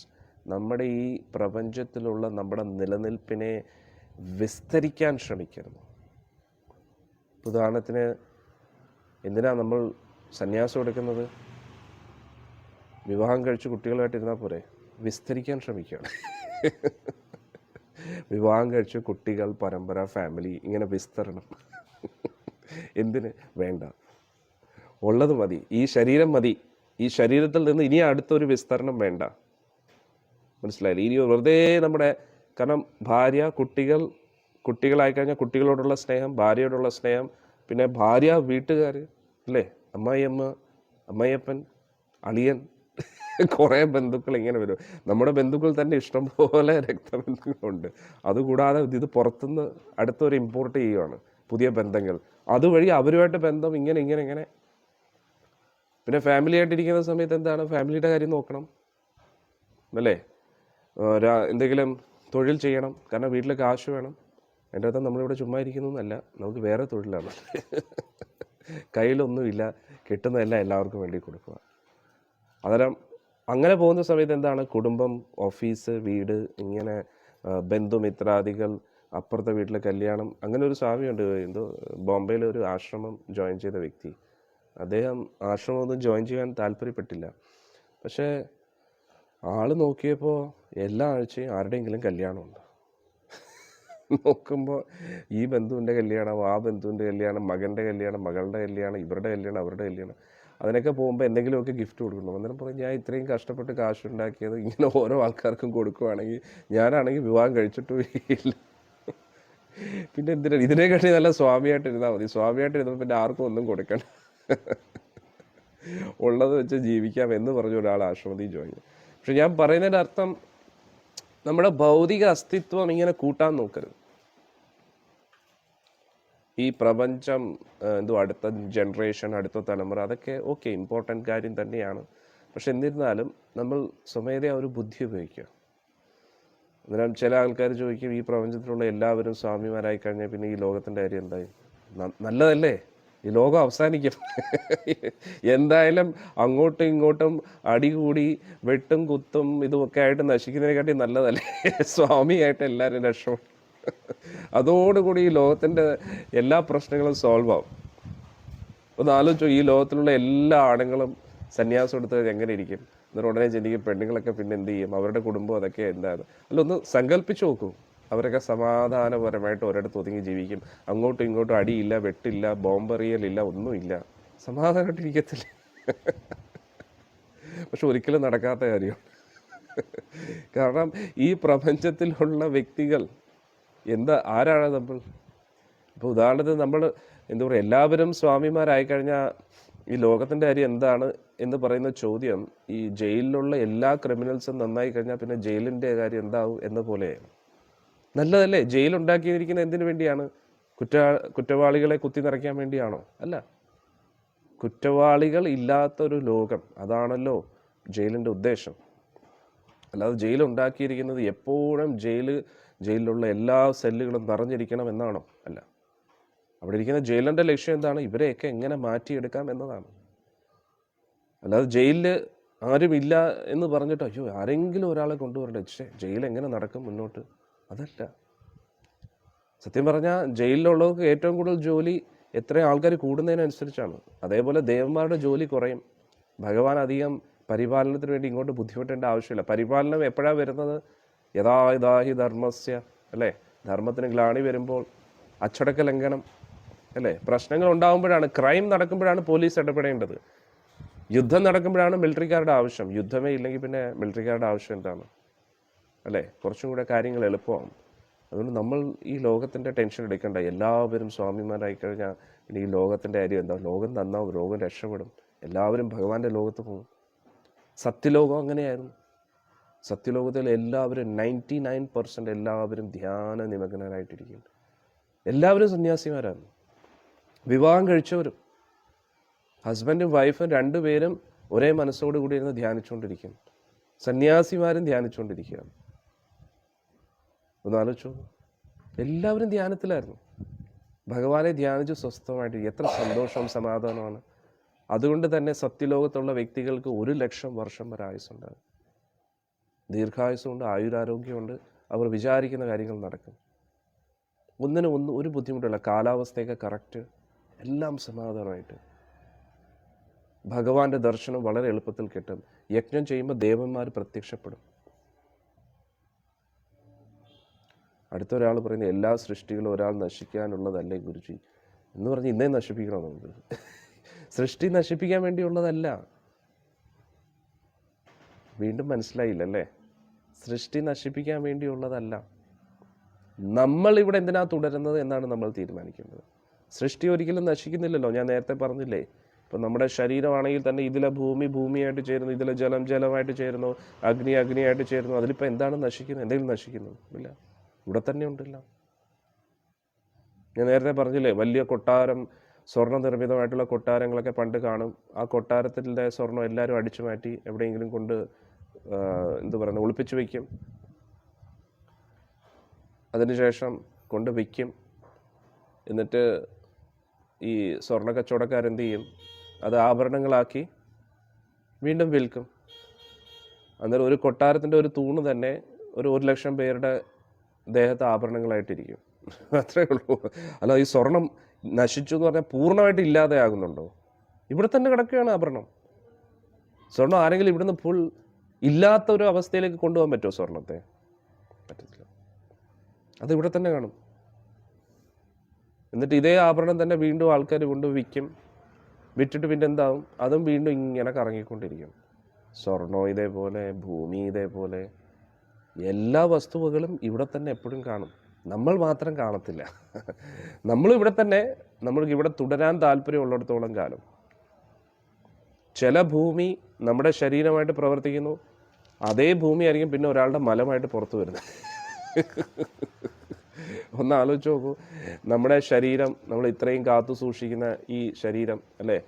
കുറിയൊക്കെ ഇട്ട് ഇങ്ങനെ തലപ്പാവൊക്കെ കെട്ട് ഭയങ്കര സംഭവമായിട്ടൊക്കെ ഇങ്ങനെ ഇരിക്കുന്നു. ഇതേ തല തന്നെ ഒരു ദിവസം മണ്ണിൻ്റെ അടിയിലോട്ട് പോകും. ഇതേ മാംസം പേശികളും എല്ലാം എന്ത് പറ്റി? ഇതേ തല തന്നെ ഒരിക്കലും മണ്ണിൻ്റെ അടിയിലോട്ട് പോകും. ഒന്ന് ആലോചിച്ചു. എന്നിട്ട് ഇത് ഓരോരോ ചെടികൾക്ക് വളമായിട്ട് മാറും, ചെടികളെ നിലനിർത്തും. എന്നിട്ട് ആ ചെടിയിലൂടെ അത് ഭക്ഷണമായിട്ട് മാറി ആരെങ്കിലും അതിനെ കഴിക്കും. എൻ്റെ ഈ ശരീരത്തെ പുഴു കഴിക്കും, അല്ലെങ്കിൽ പിന്നെ എന്തെങ്കിലുമൊക്കെ മൃഗങ്ങൾ കഴിക്കും, അല്ലെങ്കിൽ മണ്ണുമായിട്ട് ചേരും. ഇതൊരു ചെടിയുടെ ഭക്ഷണമായിട്ട് തീരും. അത് കഴിഞ്ഞിട്ട് ഞാൻ ഇത്രയും കാത്തു സൂക്ഷിക്കുന്ന ഈ ശരീരം തന്നെ മലമായിട്ട് വീണ്ടും പുറത്തു വരും. ഇപ്പം നമ്മൾ ഉപയോഗിക്കുന്ന ഈ ശരീരം വേറെ എത്രയോ ജനറേഷൻ ബാക്കിലുള്ള മലമായിരിക്കും. ആരുടെയോ തീട്ടമായിരിക്കും ഈ ഒരു ശരീരം. നമ്മളിപ്പം കാത്തു സൂക്ഷിക്കുന്ന ഈ ഒരു ശരീരം കുറച്ച് കഴിയുമ്പോൾ ഇത് വേറൊരാളുടെ മലമായിട്ട് മാറും. ഇത് തന്നെ ഇങ്ങനെ കറങ്ങി നടക്കുകയാണ്. അല്ലാതെ ഇവിടെ എന്താ നടക്കുന്നത്? കുറച്ചു കാലം എന്തോ ഭക്തി സുദർശൻ സ്വാമിയുടെ ശരീരം എന്ന് പറഞ്ഞിട്ട് ഇങ്ങനെ ഇരിക്കും. ആൾക്കാർ വന്ന് നമസ്കരിക്കുക, ഇതൊക്കെ ചെയ്യും. മരിച്ചു കഴിഞ്ഞാൽ ദാ കിടക്കുന്നു. അവിടെ ഉപ്പൊക്കെ ഇട്ടിട്ട് സമാധിയൊക്കെ ആകും. സന്യാസി ആയതുകൊണ്ടേ മണ്ണിൻ്റെ അടിയിൽ ഇങ്ങനെ സൂക്ഷിച്ചു വയ്ക്കും. ഗുരുദേവ്, എൻ്റെ ഗുരുദേവ് എൻ്റെ വിട്ടു പോയി, നമുക്കെല്ലാം വലിയൊരു പ്രചോദനം എന്നൊക്കെ പറഞ്ഞ് ചില ശത്രുക്കളൊക്കെ പറയും, അവസാനം ദുഷ്ടൻ പോയി, ഒടുക്കലത്തായി സർ.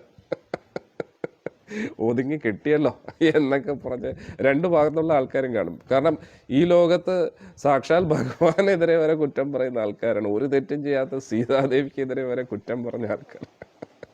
പിന്നെ ഞാനാര്? രാജാ ഹരിശ്ചന്ദ്രൻ ഭഗവാന്റെ ഭക്തനാണ്.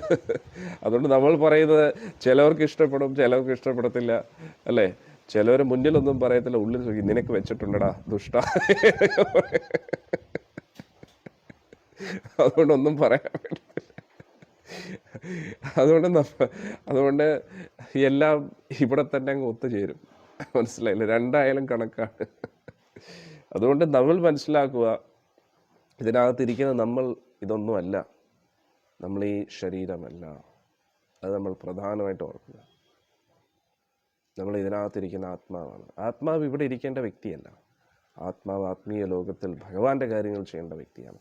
അതുകൊണ്ട് എന്ത് ചെയ്യേണ്ടത്? ഈ ശരീരം ഉള്ളിടത്തോളം കാലം, അന്നേരം ഈ ഒരു ശരീരം ഉള്ളിടത്തോളം കാലം എന്ത് ചെയ്യുക? ഇതിനെ മാക്സിമം ഉപയോഗിക്കുക, യൂട്ടിലൈസ് ചെയ്യുക. ഇപ്പോൾ എന്തു പറയുന്നേ, ഈ ഒരു എന്തു പറയുന്നേ,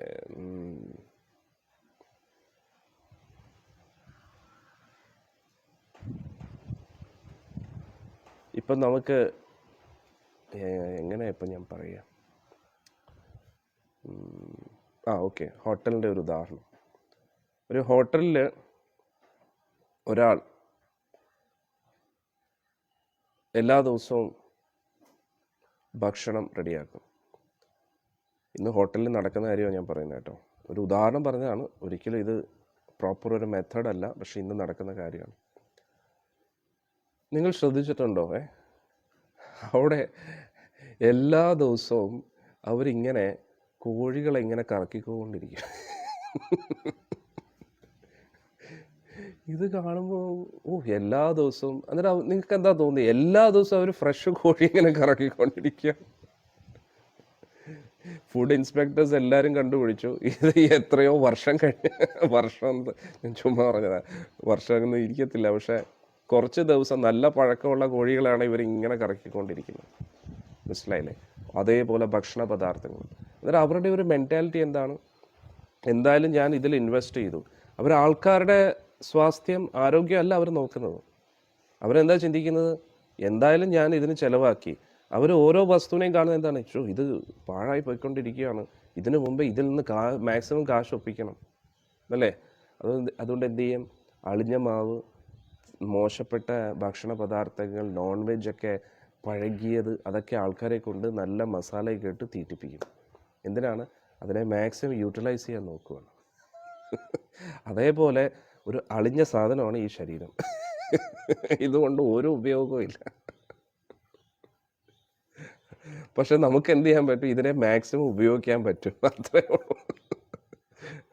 എന്തായാലും നമ്മൾ കഷ്ടപ്പെട്ട് എങ്ങനെയൊക്കെയോ ഇവിടെ വന്നു പെട്ടു. ഇത് ചീഞ്ഞ് നാറിക്കൊണ്ടിരിക്കുന്ന ഒരു വൃത്തികെട്ട സാധനമാണ് ഈ ശരീരം എന്ന് പറയുന്നത്.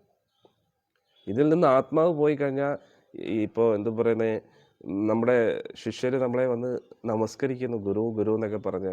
ഇതിൽ നിന്ന് ആത്മാവ് പോയി കഴിഞ്ഞാൽ ഇതിൽ നിന്ന് നാറ്റം വരും. നവദ്വാരങ്ങളിൽ നിന്നും നാറ്റം വരും. ആർക്കും സഹിക്കാൻ പറ്റത്തില്ല. അത്രയ്ക്ക് നീചമാണ് ഈ ശരീരം. അതുകൊണ്ട് ഈ ശരീരം കൊണ്ട് പ്രത്യേകിച്ച് ഉപയോഗമൊന്നുമില്ല. വേറൊരു ഉദാഹരണം, വസ്ത്രങ്ങൾ നമ്മൾ നോക്കിക്കഴിഞ്ഞാൽ, തുണിക്കടയിലൊക്കെ ഓരോരോ വസ്ത്രങ്ങൾ ഇങ്ങനെ ആൾക്കാർ അവിടുന്ന് ഇവിടുന്ന് ഒക്കെ വസ്ത്രം മേടിക്കുന്നത് ചിലപ്പം എന്തു പറയുന്നത്, രാജസ്ഥാനിലോ ഡൽഹിയിലോ ബാംഗ്ലൂരിൽ നിന്നൊക്കെ പോയിട്ട് 200 രൂപ 300 രൂപയ്ക്കായിരിക്കും മേടിക്കുന്നത്. ഇവിടെ വരുമ്പോൾ 1000 രൂപയാക്കും അതിൻ്റെ റേറ്റ്. കുറേ നാളായിട്ടും ആരും മേടിക്കുന്നില്ല. അന്നേരം പിന്നെ ഇപ്പോൾ എന്താ ചെയ്യുക? സെയിൽസ് ഓഫർ വയ്ക്കും, അല്ലേ? എങ്ങനെയെങ്കിലും ഇതൊന്ന് പോയി കിട്ടിയാൽ മതി. കാരണം വയ്ക്കുന്നതിനനുസരിച്ച് ഇത് ചീത്തയായി കഴിഞ്ഞാൽ എന്ത് ചെയ്യും? പഴകി കഴിഞ്ഞാൽ പാറ്റ കടിച്ചോ എലി കടിച്ചോ വസ്ത്രം തീർന്നാൽ പോയില്ലേ, കാശ് പോയില്ലേ. അതുകൊണ്ട് എന്ത് ചെയ്യും? എങ്ങനെയെങ്കിലും ഇത് കച്ചവടമാക്കി അതിൽ നിന്ന് കാശുണ്ടാക്കാൻ നോക്കും. അതേപോലെ നമ്മുടെ ഈ ശരീരം ഒരു നഷ്ടക്കച്ചവടമാണ്. നമ്മളിവിടെ വന്നതിന് ശേഷം പ്രത്യേകിച്ച് നമുക്ക് ഒരു ഉപയോഗം ഉണ്ടായിട്ടില്ല. ആസ്വദിക്കാൻ താല്പര്യപ്പെടുന്നു, ആസ്വാദത്തിന് വേണ്ടി വീണ്ടും വീണ്ടും ഓരോരോ കാര്യങ്ങൾ ചെയ്തുകൊണ്ടിരിക്കുന്നു. പക്ഷെ ആസ്വദിക്കാനുള്ള താല്പര്യം തീരുന്നില്ല. പലതും നിയന്ത്രിക്കാൻ ശ്രമിക്കുന്നു, ഒന്നും നിയന്ത്രണത്തിൽ വരുന്നില്ല. അഥവാ ആസ്വദിക്കുന്നുണ്ടെങ്കിലും അത് താൽക്കാലികമായിരിക്കും, നിലനിൽക്കുന്നില്ല. ഇപ്പം രുചിയുള്ള ഭക്ഷണം കഴിക്കാൻ താല്പര്യമുണ്ട്, നാവിൻ്റെ തുമ്പത്ത് വെക്കുമ്പോഴേ രുചിയുള്ളൂ, അത് കഴിയുമ്പോൾ ദാഹത്തോട്ട് പോയി. ഒരു സെക്കൻഡ്. എല്ലാം ഇതേപോലെ തന്നെ, എല്ലാ സുഖഭോഗങ്ങളും അതേപോലെ തന്നെ. ഇപ്പോൾ ഒരു വസ്തു നമ്മൾ കാണാൻ ആഗ്രഹിക്കുമ്പോൾ പൊതുവേ സിനിമാ നടനെ നമ്മൾ കാണുന്നു, സിനിമാ നടൻ്റെ ആ ലുക്ക് കാണുമ്പോൾ ഭയങ്കര ലുക്ക് കേട്ടോ, അത് ഒറ്റ സെക്കൻഡേ ഉള്ളത്. അതിൻ്റെ ആ ഒരു അട്രാക്ഷൻ കുറച്ച് കഴിയുമ്പോൾ തീരും. കുറേ കഴിയുമ്പോൾ എന്തുകൂടെ ഇങ്ങനെ തന്നെ ഇരിക്കുന്നത്, ഒരേ സ്റ്റൈല് തന്നെ. പുതിയ ഡാൻസ് സ്റ്റെപ്പൊക്കെ കാണുമ്പോൾ അവിടെ എന്തോ പണ്ടത്തെ ഏതോ സിനിമയിൽ സലീം കുമാരേട്ടൻ പറയില്ലേ, ഇത് ഒരു മുദ്ര, ഇത് രണ്ട് മുദ്ര എന്ന് പറയുന്നു, ഇത് ദ്വൈമുദ്ര. അന്നേരം ഡയറക്ടർ ഇതൊരു ഒരേ സ്റ്റെപ്പ് തന്നെ. അതേപോലെ തന്നെ സത്യം അത് തന്നെയാണ്. ഒരേ കാര്യം തന്നെ നമ്മൾ ചെയ്തുകൊണ്ടിരുന്നാൽ ബോറടിക്കും ആൾക്കാർക്ക്. അതുകൊണ്ട് ഈ ലോകത്ത് സുഖം എന്ന് പറഞ്ഞാൽ പാട്ട് തന്നെ. ഒരേ പാട്ട് കേൾക്കുമ്പോൾ പിന്നെ എന്താ ചെയ്യിപ്പോൾ വലിയ ഫേമസ് ആയിട്ടുള്ള മ്യൂസിക് ഡയറക്ടേഴ്സ് പോലും ആൾക്കാർക്ക് പുതിയ പുതിയ വെറൈറ്റി പാട്ടുകളുണ്ട്. ഇപ്പം എന്താ ചെയ്യുക, ആകെ ഉള്ളത് കുറച്ച് രാഗങ്ങളേ ഉള്ളൂ. ആ രാഗങ്ങളെല്ലാം ഇവർ പഠിച്ചോന്ന് വെച്ചാൽ അതും ഇല്ല, അത്രയും പ്രാക്ടീസ് ചെയ്യാൻ സമയമുണ്ടോ എന്ന് വെച്ചാൽ അതും ഇല്ല, അല്ലേ? ആകെ കുറച്ച് സമയം കിട്ടും, ധ്യാനിക്കാനും ടൈമില്ല. ഒന്നിൻ്റെ കുറേ ആൾക്കാർ വന്ന് ആ പുതിയ സിനിമയ്ക്ക് പാട്ട്, ആ പാട്ട് ഏറ്റവും സൂപ്പർ ആയിരിക്കണം, ഏറ്റവും ഹിറ്റും ആയിരിക്കണം, എന്നിട്ട് കൂടി കാശും കൊടുക്കും. അവസാനം ആൾ എന്ത് ചെയ്യും, അവിടുന്ന് ഇവിടുന്ന് കോപ്പി, അല്ലാതെ പിന്നെ എന്ത് ചെയ്യും? വേറെ ഏതെങ്കിലും ലാംഗ്വേജിൽ നിന്ന് പാട്ടെടുക്കും, അവിടുന്ന് പാട്ടെടുക്കും. എന്താ ഇവർക്ക് വെറൈറ്റി വേണമല്ലോ, ഇപ്പം കൊടുക്കാമെന്ന് പറഞ്ഞിട്ട് അവിടുന്ന് ഇവിടുന്ന് കോപ്പി അടിക്കും. നിങ്ങൾ പറഞ്ഞാൽ വിശ്വസിക്കത്തില്ല, നമ്മുടെ ഐന്ദ്രപ്രഭുവിൻ്റെ കീർത്തനം എത്ര പേര് സിനിമയിൽ കോപ്പി അടിച്ചിട്ടുണ്ടെന്നറിയാം. ഞാൻ വെറുതെ പറയല്ല, പല പല പാട്ടുകളും അദ്ദേഹം വൃന്ദാവനത്തിൽ എപ്പോഴും ഇങ്ങനെ കീർത്തനം ചെയ്തുകൊണ്ടിരിക്കുമല്ലോ. അന്നേരം ആ കീർത്തനം കേട്ടിട്ട് പല പല ആൾക്കാരും അത് കോപ്പി അടിക്കാറുണ്ട്. ഞാനിപ്പോൾ ഒരു കീർത്തനം കേൾപ്പിക്കാം നിങ്ങളെ. ഇത് ഏത് സിനിമ പാട്ടാണെന്ന് അറിയത്തില്ല, ഓർമ്മയില്ല. പക്ഷെ ഐന്ദ്രപ്രഭുവിൻ്റെ ആ ഇതൊക്കെ ഇപ്പോൾ ഇതാണ്. കൃഷ്ണ, ഇതൊരു ഹിന്ദി സിനിമ പാട്ടിലായിട്ടുണ്ട്. ഹരേ ഹരേ ഹരേ രാമ ഹരേ രാമ രാമ ഹരേ ഹരേ. ഇത് ഏതോ ഈ ഹിന്ദി സിനിമ നേരത്തെ കണ്ട വ്യക്തികൾക്ക് അറിയാം ഈ പാട്ട് ഏതാണെന്ന്. എനിക്ക് ഓർമ്മ വരുന്നില്ല അതിൻ്റെ പാട്ട്. ഇത് വളരെ ഫേമസ് ആയിട്ടുള്ള ഒരു ഹിന്ദി സിനിമയിൽ ഈ ട്യൂൺ എടുത്തുകൊണ്ട് പോയി അവർ.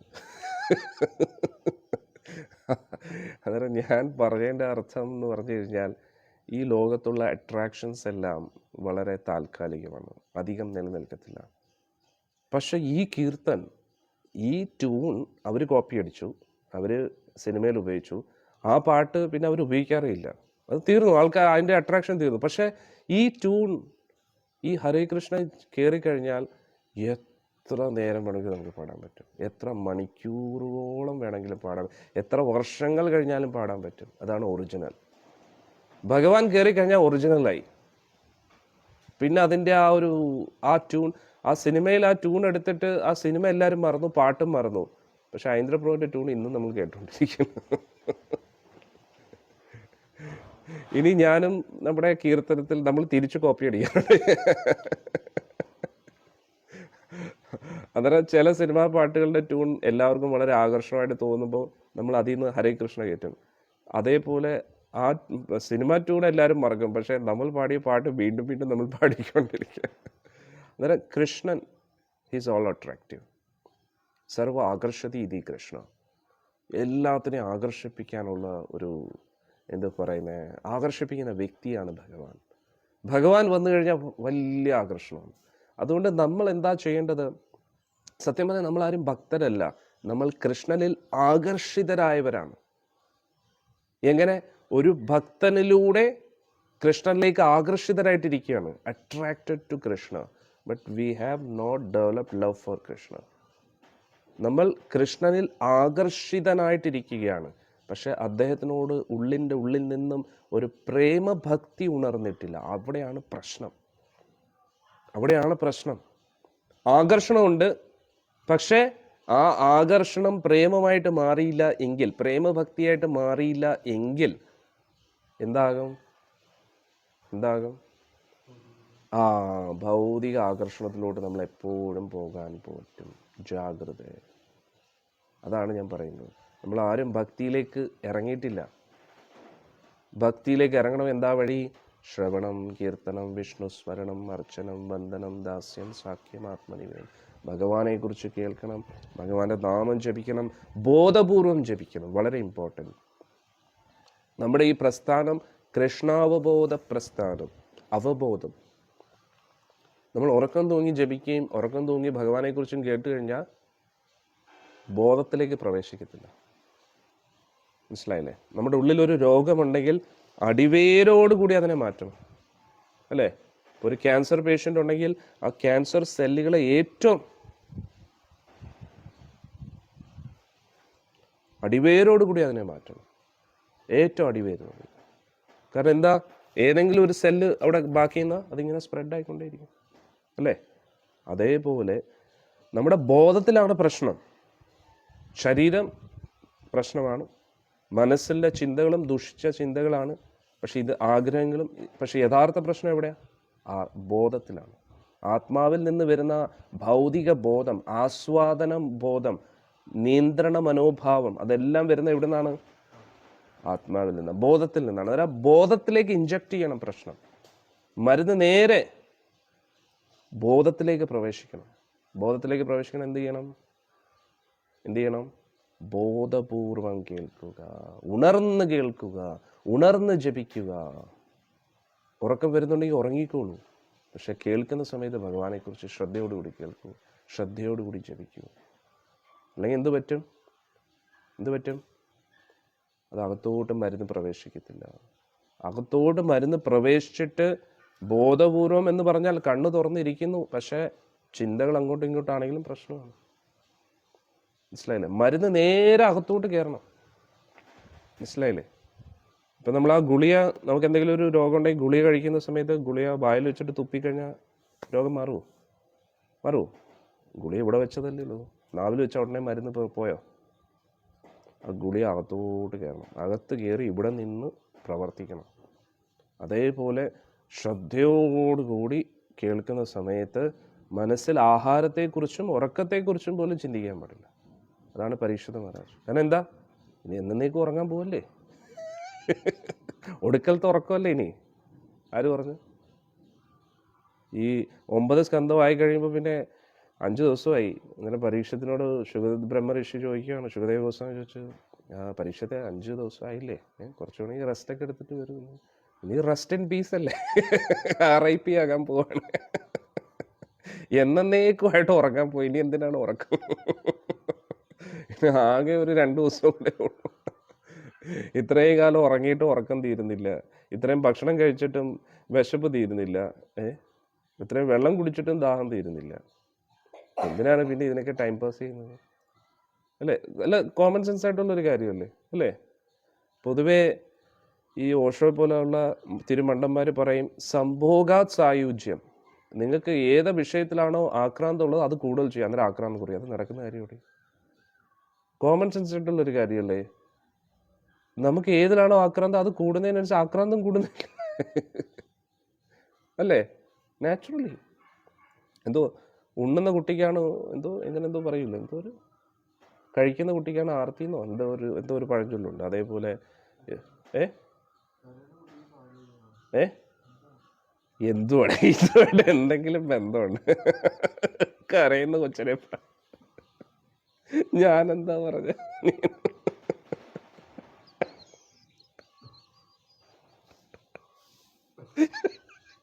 കരയുന്ന കൊച്ചനെ കൊള്ള എന്താ പറയാ പ്രൂ, വൈകുണ്ഠ പ്രൂ.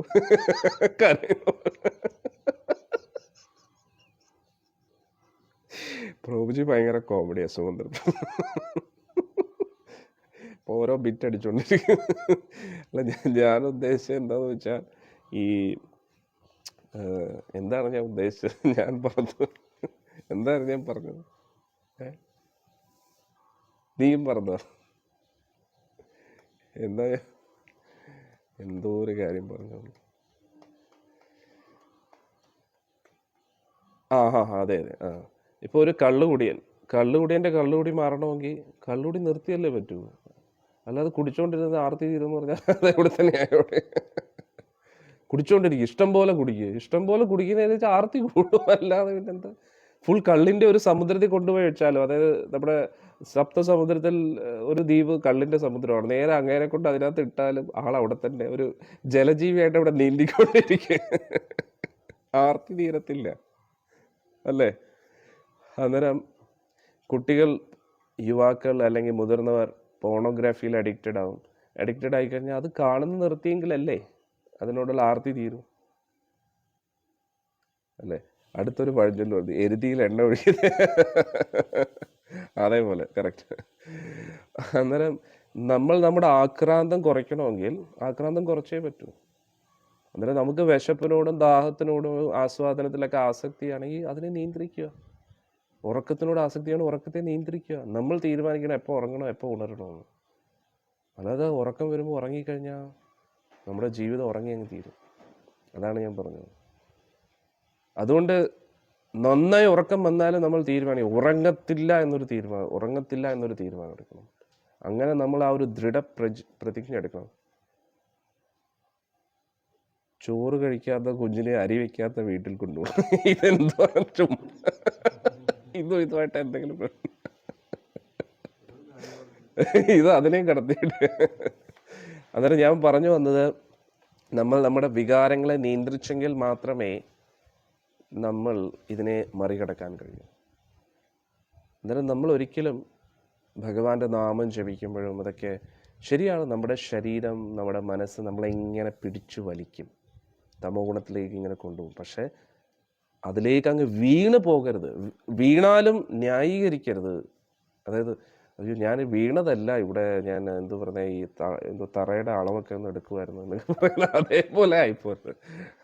അല്ലെങ്കിൽ എന്താ പറയുക, ഞാൻ വളരെ തളർന്നിരിക്കുകയാണ്, ഒരുപാട് ഇതൊക്കെ പരീക്ഷത്തെ എന്തോടെ 6 ദിവസവും 5 ദിവസമൊക്കെ ഉറക്കവും ഇല്ല ഭക്ഷണം ഇല്ലാതിരിക്കുകയാണ് അല്ലേ. അന്നേരം ഉറക്കത്തെക്കുറിച്ച് ഉറങ്ങാൻ റെസ്റ്റ് എടുക്കാൻ പറഞ്ഞ പരീക്ഷ ഇനി എന്തിനാ ഉറക്കം, എല്ലാം കട്ടപ്പുകയാവാൻ പോവാണ്, പിന്നെ എന്തിനാണ് ഉറക്കം, എന്തിനാണ് ഭക്ഷണം എന്നൊക്കെ മനസ്സിലായി. അതായത് ആ ഒരു സീരിയസ്നെസ് വേണം, അത്രയേ ഉള്ളൂ. കാരണം നമ്മൾ സീരിയസ് ആയിട്ട് ഇരുന്നില്ലെങ്കിൽ നമുക്ക് പുരോഗമിക്കാൻ കഴിയില്ല ഭക്തിയിൽ മുന്നോട്ട്. ഊണും ഉറക്കവും അതൊക്കെ ഇമ്പോർട്ടൻ്റ് ആണെങ്കിലും ഇതിനൊക്കെ അപ്പുറത്തായിട്ട് നമുക്ക് കുറേ കാര്യങ്ങൾ ചെയ്യാനുണ്ട്. ഇതിനൊക്കെ അപ്പുറത്തായിട്ട് നമുക്ക് ഭഗവാന് വേണ്ടി കുറേ കാര്യങ്ങൾ ചെയ്യാനുണ്ട്, ഭഗവാനെ മനസ്സിലാക്കാനുണ്ട്. അതുകൊണ്ട് ഏത് വ്യക്തിയാണോ അവൻ്റെ ഭക്ഷണത്തെയും ഉറക്കത്തെയും അവന് നിയന്ത്രിക്കാൻ കഴിയുന്നത് അവൻ വിജയിക്കും ആധ്യാത്മികമായിട്ട്. എൻ്റെ അർത്ഥം തീരെ ഉറങ്ങാതിരിക്കുക, തീരെ ഭക്ഷണം കഴിക്കാതിരിക്കുക എന്നതല്ല.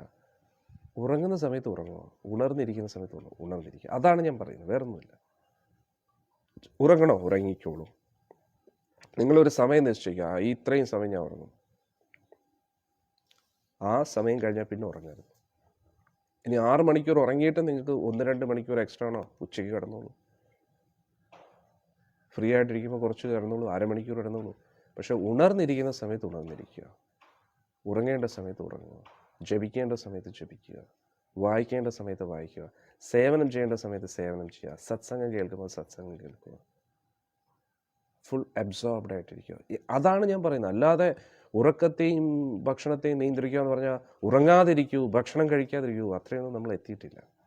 അതൊക്കെ ഗോസ്വാമിമാരാണ്, അവർക്ക് മാത്രമേ അതൊക്കെ കഴിയൂ. പ്രഭുപാദ്ജിക്ക് കഴിയും, ഗുരുമഹാരാജിന് കഴിയും. നമ്മളൊക്കെ സാധാരണ ബദ്ധാത്മാക്കളല്ലേ. ഉറങ്ങാതിരിക്കൂ, കഴിക്കാതിരിക്കൂ എന്നല്ല, കഴിക്കേണ്ട സമയത്ത് കഴിക്കൂ,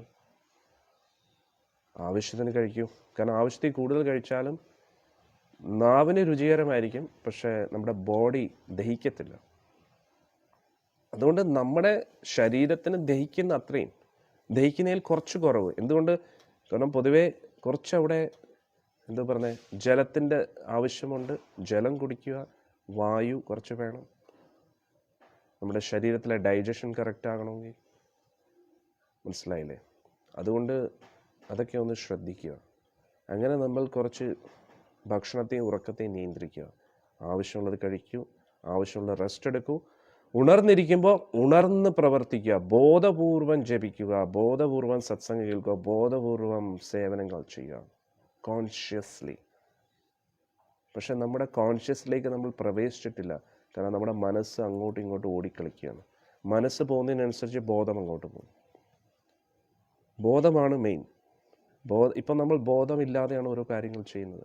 ഉപബോധ മനസ്സിലാണ് നമ്മളെല്ലാം ചെയ്യുന്നത്. അത് ശരിയല്ല.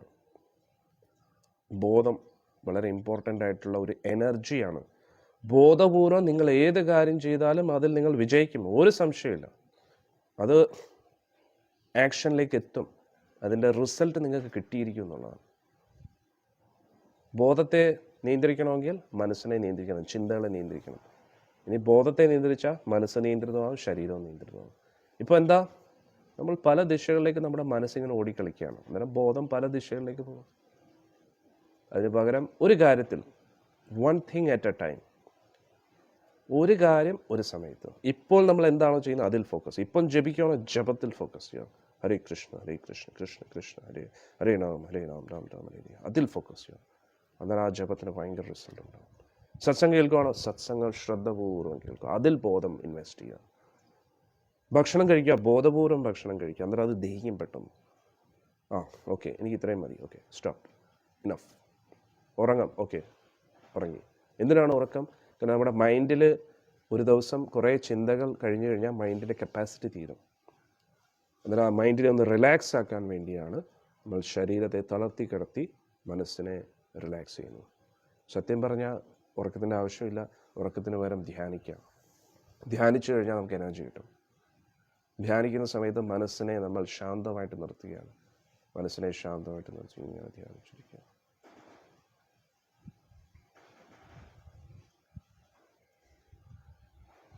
ഇത് ഉറക്കത്തിന് തുല്യമാണ്. ഉറക്കത്തെക്കാട്ടിയും ബെറ്ററാണ്. കാരണം ഉറങ്ങുമ്പോൾ നമ്മൾ അങ്ങ് സുഷുപ്തിയിലേക്ക് ആണ്ടുപോവുകയാണ്. പക്ഷേ ഇത് കുറച്ച് ബുദ്ധിമുട്ടാണ്. നമ്മളിങ്ങനെ പ്രാക്ടീസ് ചെയ്തെടുക്കേണ്ട ഒരു കാര്യമാണ്. ധ്യാനത്തിൽ ഇങ്ങനെ ഇരുന്ന് അത് ഉറക്കത്തെക്കാട്ടിയും ബെറ്ററാണ്.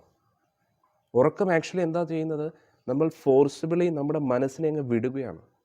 ഓക്കെ, ഓഫ് ആവും, സ്വിച്ച് ഓഫ്. പക്ഷെ ധ്യാനത്തിൽ നമ്മൾ എന്താ ചെയ്യുന്നത്, മനസ്സിനെ ഒന്നും ചിന്തിക്കാതെ മനസ്സിനെ കേന്ദ്രീകരിക്കാൻ ശ്രമിക്കുകയാണ്. അകത്തേക്കൊട്ടൊരു ധ്യാനം. ജപിക്കേണ്ട ആവശ്യമില്ല ആ സമയത്ത്. ജപിക്കേണ്ട. കാരണം ജപിച്ചു കഴിഞ്ഞാൽ, കാരണം നമ്മൾ അങ്ങനെ ശീലിച്ചിട്ടില്ല തുടർച്ചയായിട്ട്. കാരണം ഇപ്പോൾ നമുക്ക് ജപത്തിനോട് അധികം ടേസ്റ്റ് ഇല്ല, താല്പര്യം ഉണ്ടാക്കിയെടുത്തിട്ടില്ല. അതുകൊണ്ട് ജപത്തിലേക്ക് അധികം താല്പര്യം ഇല്ലാത്തതുകൊണ്ട് ജപം നമ്മൾ ചെയ്യുമ്പോൾ സ്ട്രെസ് അനുഭവപ്പെടും. ജപത്തെ ഒരു ജോലിയായിട്ടാണ് നമ്മൾ കാണുന്നത്. ഇപ്പോൾ ഏത് വിഷയത്തിലാണോ നമുക്ക് ആസ്വാദനം ഉള്ളത് അത് നമുക്ക് തുടർച്ചയായിട്ട് 24 മണിക്കൂറും 7 ദിവസം 24/7 നമുക്ക് ചെയ്യാൻ കഴിയും. സത്യം, മനസ്സിന് ഉറക്കത്തിൻ്റെ ആവശ്യമില്ല സത്യം പറഞ്ഞാൽ. പക്ഷെ ആ ഒരു കപ്പാസിറ്റി നമുക്കില്ലാത്ത എന്തുകൊണ്ടാണ്, നമുക്ക് ആസ്വാദനം കണ്ടെത്തിയിട്ടില്ല ഭക്തിയിൽ. കാരണം നമുക്ക് ഇപ്പോൾ ഉദാഹരണത്തിന് ഭക്ഷണം നമ്മൾ കഴിക്കുമ്പോൾ നമുക്ക് എപ്പോഴെങ്കിലും ഉറക്കം വരാറുണ്ടോ? അല്ലേ? സ്വാഭാവികമായിട്ടും. കാരണം എന്താ, നമ്മൾ ആസ്വദിക്കുകയാണ്. നമ്മൾ ഇഷ്ടപ്പെട്ട വ്യക്തിയായിട്ട് സംസാരിക്കുമ്പോൾ ഉറക്കം വരുമോ? ഇല്ല. അന്നേരം അതിലെന്തൊരു ആസ്വാദനം, നമ്മുടെ മനസ്സിന് ഇഷ്ടപ്പെട്ടുന്ന ഒരു രീതിയാണ്. അന്നേരം ഇതേപോലെ നമ്മൾ ജപത്തെയോ സത്സംഗത്തെയോ ഇഷ്ടപ്പെട്ട് തുടങ്ങിയിട്ടില്ല. അതുകൊണ്ടാണ് പ്രശ്നം. അത് കുഴപ്പമില്ല, അത് നമ്മൾ സിസ്റ്റമാറ്റിക്കലി പ്ലാൻ ചെയ്യണം. അന്നേരം ഉറക്കം നമുക്ക് എന്തുകൊണ്ടാണ് ഇഷ്ടം, ഉറങ്ങിക്കഴിയുമ്പോൾ നമുക്കൊരു റിലാക്സേഷനാണ്, സ്വിച്ച് ഓഫ് ആവും മൈൻഡ്. അന്നേരം എന്താ ചെയ്യേണ്ടത്, ആ ഉറങ്ങുന്നതിന് മുമ്പേ വേണമെങ്കിൽ നമുക്കൊന്ന് ഇരുന്നിട്ട് ഇങ്ങനെ കണ്ണടച്ച് കുറച്ച് നേരം ഉറങ്ങാതെ കുറച്ച് നേരം നട്ടിലൊക്കെ നിവർത്തി വെച്ച് ഒന്നിനെക്കുറിച്ചും ചിന്തിക്കാതെ മനസ്സിനെ ബ്ലാങ്ക് ആയിട്ട് വിടും. എന്നിട്ട് ശ്വാസം മാത്രം എടുത്താൽ മതി. ദീർഘശ്വാസം ഒരു 10, 20, 30 പ്രാവശ്യം ഉറങ്ങുന്നതിന് മുമ്പേ. ഉറങ്ങി എഴുന്നേറ്റതിന് ശേഷവും നമ്മളിങ്ങനെ നട്ടിലൊക്കെ നിവർത്തി വെച്ചിട്ട് കണ്ണടച്ചിട്ട് ശ്വാസം ഒരു 10, 20 പ്രാവശ്യം എടുക്കും. നമുക്ക് നല്ല ബെറ്റർ ഫീലിംഗ് കിട്ടും. എന്നിട്ട് മെല്ലെ മെല്ലെ ഈ പ്രക്രിയ കൂട്ടിയാൽ മതി. അന്നേരം ആ ഉറങ്ങുന്ന സമയത്ത് കറക്റ്റ് ഉറക്കം കിട്ടും. ഇപ്പം എന്താ പറ്റുന്നത്, നമ്മൾ എല്ലാ കാര്യങ്ങളും ചെയ്തതിന് ശേഷം പോയി ഒറ്റ കിടക്കാണ്. ഒറ്റ കിടപ്പാണ്. ഇങ്ങനെ അങ്ങ് ബോധം കെട്ടങ്ങ് കിടക്കും. അല്ല, നാച്ചുറലി അങ്ങനെയാണ് നമ്മുടെ രീതി. നമ്മളിങ്ങനെ അങ്ങ് കിടക്കും. എന്നിട്ട് മനസ്സെങ്ങോട്ടോ പോകും, എവിടെയോ സ്വിച്ച് ഓഫ് ആവും. അല്ല, നമ്മളൊരു നിയന്ത്രണം വയ്ക്കണം. ഒരു ഭക്ത പറയുന്നു, ഭക്ഷണം കൂടുന്നത് കൊണ്ടാണോ ഉറക്കം കൂടുതൽ ആകാൻ സാധ്യതയുണ്ട്. കാരണം നമ്മുടെ ദഹനത്തിന്, നമുക്ക് ശരീരത്തിന് ദഹിക്കുന്നതിന് അപ്പുറത്തായിട്ട് നമ്മൾ കഴിക്കുമ്പോൾ ശരീരം കൂടുതൽ അകത്ത് പ്രവർത്തിക്കും ദഹിപ്പിക്കാൻ വേണ്ടി. അന്നേരം ശരീരം കൂടുതൽ പ്രവർത്തിക്കുമ്പോൾ പിന്നെ അത് എന്തോ പറയുന്നത്, നമ്മൾ ടയർഡാവും. മനസ്സിലായില്ലേ? കാരണം ഈ പൊതുവേ അമിതമായിട്ട് വണ്ണമുള്ള വ്യക്തികൾക്ക്, ഒരുപാട് ഓവർ ഫാറ്റായിട്ടുള്ളവർക്ക് പെട്ടെന്ന് ലേസിനെസ് വരുന്നതിൻ്റെ കാരണം എന്താണ്? ആ ഭക്ഷണം കഴിച്ചു കഴിഞ്ഞാൽ അകത്തുനിന്ന് ആ ഒരു പ്രക്രിയ കൂടുതലാണ്. കാരണം അവർ ദഹിക്കുന്നില്ല. ഭക്ഷണം ദഹിക്കാതെ അതെല്ലാം ഫാറ്റായിട്ട് മാറും. ഇനി വേറെ ഭക്ഷണം കഴിക്കുമ്പോൾ എന്താണ്, ഫാറ്റായിട്ട് നിൽക്കുന്നതുകൊണ്ട് അവർക്ക് എനർജി കിട്ടുന്നില്ല. കാരണം നമ്മൾ കഴിക്കുന്ന ഭക്ഷണം അതിങ്ങനെ സ്റ്റോർ ചെയ്യുമ്പോൾ അത് ഫാറ്റാവും. പക്ഷെ ആ ഭക്ഷണം കഴിക്കുന്ന സമയത്ത് അത് കാലറീസ് ആയെങ്കിൽ അത് നമുക്ക് ഉപയോഗിക്കാൻ പറ്റും, എനർജി ആയിട്ട് നിൽക്കും. അന്നേരം എന്ത് പറ്റും, ആ ഒരു എനർജി യൂസ് ആകാത്തതുകൊണ്ട് അത് ഫാറ്റായിട്ട് നിൽക്കുന്നു. അന്നേരം നോക്കുമ്പോൾ വലിയ ശരീരമുണ്ട്, പക്ഷേ എനർജി ഇല്ല. മനസ്സിലായില്ലേ? അന്നേരം വീണ്ടും ഭക്ഷണം കഴിക്കും എനർജി കിട്ടാൻ വേണ്ടി. മനസ്സിലായില്ലേ? അവർ ഭക്ഷണത്തിനോടുള്ള ഇതുകൊണ്ടല്ല കഴിക്കുന്നത്, പക്ഷേ എനർജി ഇല്ലാത്തതുകൊണ്ട് വീണ്ടും കഴിക്കും. അതും ഫാറ്റായിട്ട് ഇങ്ങനെ സ്റ്റോർ ആവും. അതിങ്ങനെ സ്റ്റോറായി അവസാനം കൂടുതൽ ഇത് വരും. അതുകൊണ്ട് നമ്മൾ എന്താ ചെയ്യേണ്ടത്? നമ്മൾ മനസ്സിലാക്കി നമുക്ക് ആവശ്യത്തിന് കഴിക്കുക, എന്നിട്ട് അത് ദഹിപ്പിക്കണം. ദഹിച്ചത് നമ്മൾ എന്തെങ്കിലുമൊക്കെ ആ ഒരു നമ്മുടെ സർവീസ് എത്രയാണോ അതിനനുസരിച്ച് നമ്മൾ കഴിക്കുക. ഇപ്പോൾ ഭീമസേനൻ എന്തിനാണ് ഇത്രയും കഴിക്കുന്നത്? അത്രയും വർക്കുണ്ട്. അന്നേരം നമ്മൾ എന്താണോ ചെയ്യുന്നത് അതിനനുസരിച്ച് നമുക്കറിയാൻ പറ്റും എത്രയാണ് നമുക്ക് വേണ്ടത്, അത്രയും കഴിക്കും. എന്താ പ്രശ്നം? ഒരു പ്രശ്നമില്ല. ആനയ്ക്കിപ്പോൾ ഒരു ഉരുള ചോറ് മതിയോ? ആനയ്ക്ക് നല്ല വർഷം, കാരണം ഇത് അത്രയും വർക്കുണ്ട്, അത്രയും വലിയ ശരീരമല്ല. അതുകൊണ്ട് നമ്മുടെ ശരീരത്തിനനുസരിച്ച് അതിനെ നിലനിർത്താൻ വേണ്ടി അത്രയും ഭക്ഷണം വേണ്ടി വരും. അന്നേരം അത് നമ്മൾ മനസ്സിലാക്കി അത് ചെയ്യുക. പക്ഷേ ആ ഭക്ഷണം ബേർണായാലും പണിയാണ്. അതിങ്ങനെ സ്റ്റോറായി കഴിഞ്ഞാൽ പിന്നെ എന്താ, അത് ഫാറ്റായിട്ട് ഇങ്ങനെ കിടക്കും. ഫാറ്റ് പിന്നെ അധികം പ്രശ്നമായി അതൊക്കെ പിന്നെ ടോക്സിൻസ് ആയിട്ട് മാറി, അത് പിന്നെ ക്യാൻസറസ് ആയിട്ട് മാറി. അതാണ് പറ്റുന്നത്. അതുകൊണ്ടാണ് ഇന്ന് ക്യാൻസർ പേഷ്യൻസ് കൂടുതൽ. എന്തുകൊണ്ട്? ഈ നോൺ വെജ് ഒക്കെ കഴിച്ച് അത് ദഹിക്കാതെ ശരീരത്ത് മാംസമല്ലേ ഇത് കൂടുതൽ. നമ്മുടെ ശരീരത്തിന് മാംസം ദഹിപ്പിക്കാൻ പറ്റത്തില്ല, അത്രയും ഡൈജസ്റ്റീവ് പവർ നമുക്കില്ല. നമുക്ക് ചോറ് പോലും ദഹിക്കത്തില്ല നമ്മുടെ ഇഷ്ടപ്പെട്ട ഭക്ഷണം. അന്നേരം ഈ നോൺ വെജ് കഴിക്കുമ്പോൾ അതൊക്കെ ദഹിക്കാതെ അകത്ത് ഇങ്ങനെ അങ്ങ് കിടക്കും.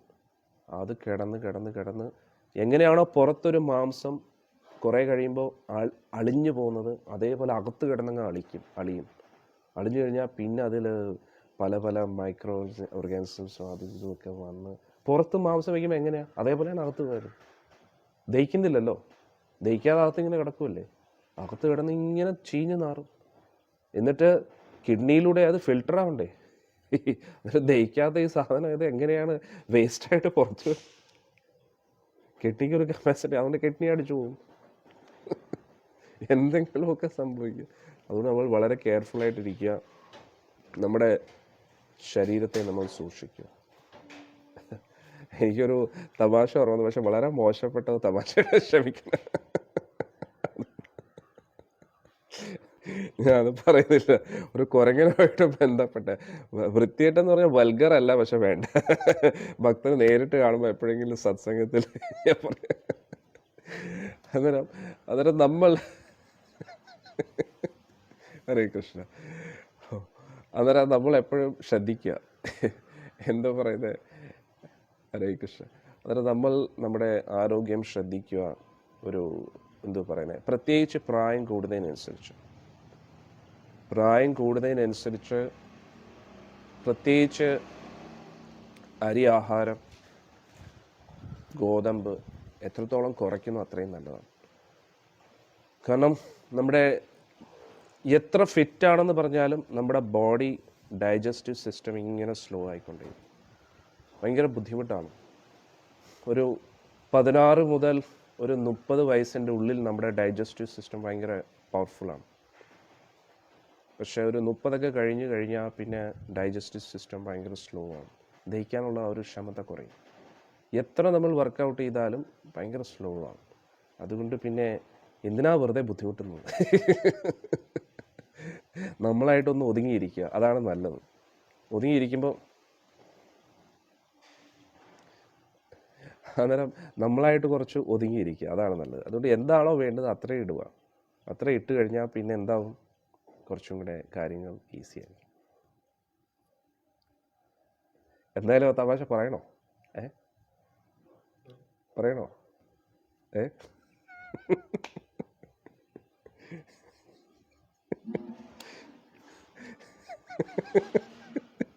ക്ഷമിക്കണം കേട്ടോ, ഞാൻ എൻ്റെ അച്ഛൻ പറഞ്ഞ ഒരു തമാശ, അതുകൊണ്ട് എന്തെങ്കിലും കുറ്റം ഉണ്ടെങ്കിൽ അദ്ദേഹത്തോട് പറയാം. എനിക്ക്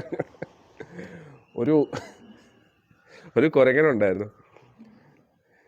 കുരങ്ങനെ മാമ്പഴം വലിയ ഇഷ്ടമാണ്. കുരങ്ങൻ എന്ത് ചെയ്യും?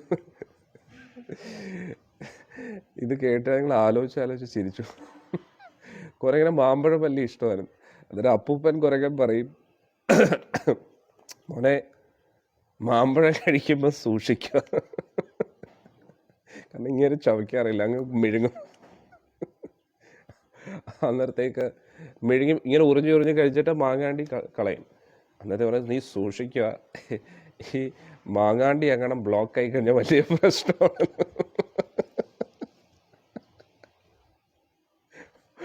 ഒരിക്കൽ എന്ത് പറ്റി, ഈ മാമ്പഴം അങ്ങ് അകത്തോട്ട് കയറിപ്പോയി മലദ്വാരത്തിൻ്റെ അവിടെ പോയി സ്റ്റക്കായി. നാരായണ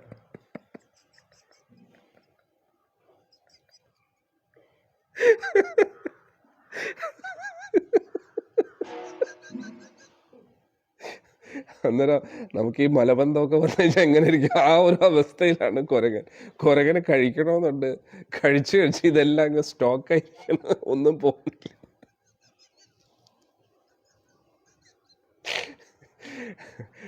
പിന്നെ കുറേയോട് എന്താ ഒന്നും കഴിക്കാത്ത ഇല്ല, ഒന്നുമില്ല. അവസാനം എങ്ങനെയൊക്കെയോ, എൻ്റെ അച്ഛൻ്റെ ജോക്കാട്ടോ, അവസാനം പിന്നെ എങ്ങനെയോ ഒരു സുപ്രഭാതത്തിൽ ആ മാങ്ങാണ്ടി പുറത്തു വന്നു. അന്നേരം ഇദ്ദേഹത്തിന് മോക്ഷം കിട്ടിയ ഒരു പ്രതീതിയാണ്. അതിൽ പിന്നെ ആള് മാങ്ങ കാണുമ്പോഴേ പേടിക്കും. പിന്നെ കുരങ്ങൻ്റെ ബുദ്ധിയല്ലേ, കുരങ്ങൻ അടുത്ത തലമുറയെടുത്ത് പറയും, ഇത് ഭയങ്കര മോശം, ക്ഷമിക്കണം. കുരങ്ങൻ്റെ ബുദ്ധിയാണെന്ന് കരുതുമോ? ഞാൻ പറഞ്ഞത് ചിന്തിക്കുന്നു. കുരങ്ങൻ പിന്നെ എപ്പോഴും കഴിക്കുന്നതിന് മുമ്പേ അളന്ന് നോക്കും.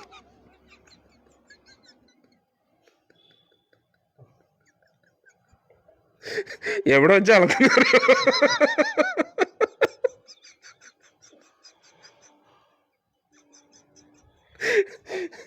കാരണം കഴിച്ചിരുന്ന ഈ സാധനം പുറത്ത് പോയില്ലയോ എന്ന് നോക്കും.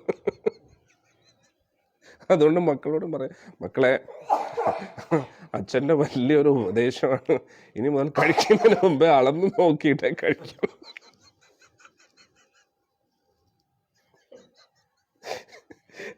ഇനി അഥവാ എവിടെയെങ്കിലും സ്റ്റക്കായി കഴിഞ്ഞാൽ പിന്നെ വലിയ പ്രശ്നമാണ്. അതുകൊണ്ട് പിന്നെ കുരങ്ങൻ പിന്നെ വലിയ വലിയ സാധനങ്ങളൊന്നും കഴിക്കാറില്ല, ചെറിയ ചെറിയ സാധനങ്ങൾ മാത്രമേ കഴിക്കൂ. കുഴപ്പമില്ല.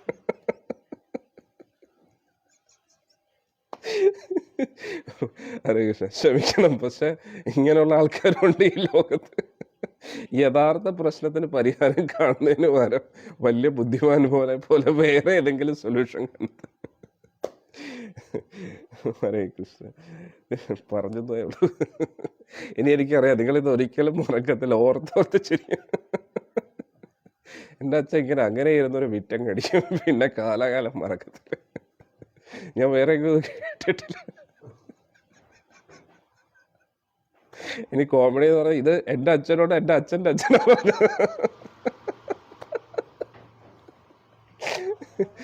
ഹരേ കൃഷ്ണ, ഹരേ കൃഷ്ണ. അന്നേരം നമ്മൾ ഭക്ഷണം കഴിക്കുമ്പോൾ ശ്രദ്ധിച്ച് കഴിക്കുമോ, ചവച്ച് കഴിക്കുമോ? ഹരേ കൃഷ്ണ. ഇന്ന് വന്ന എല്ലാ ഭക്തജനങ്ങൾക്കും തമാശയ്ക്കപ്പുറത്തായിട്ട് അങ്ങനെ അളന്നു നോക്കി കഴിച്ചില്ലെങ്കിൽ അകത്ത് പോയിട്ട് അത് സ്റ്റക്കായാലും പണിയാണ്. അകത്ത് പോയി ചെറിയൊരു കിഡ്നിയാണ് നമുക്കുള്ളത്, ആകെ 2 സാധനം. ഈ ഒരു എന്താ പറയുന്നത്, ഈ കാഷ്യൂനട്ടിൻ്റെ അത്രേ ഉള്ളെന്നാണ് പറയുന്നത്. അന്നേരം അത് വളരെ ഡെലിക്കേറ്റാണ്. ഇപ്പോൾ ഇത് 3ാമത്തെ ജനറേഷനാണ്. അപ്പോൾ അച്ഛനോട് പറഞ്ഞ്, അച്ഛൻ എന്നോട് പറഞ്ഞ് അടുത്ത ജനറേഷൻ നിങ്ങളോട്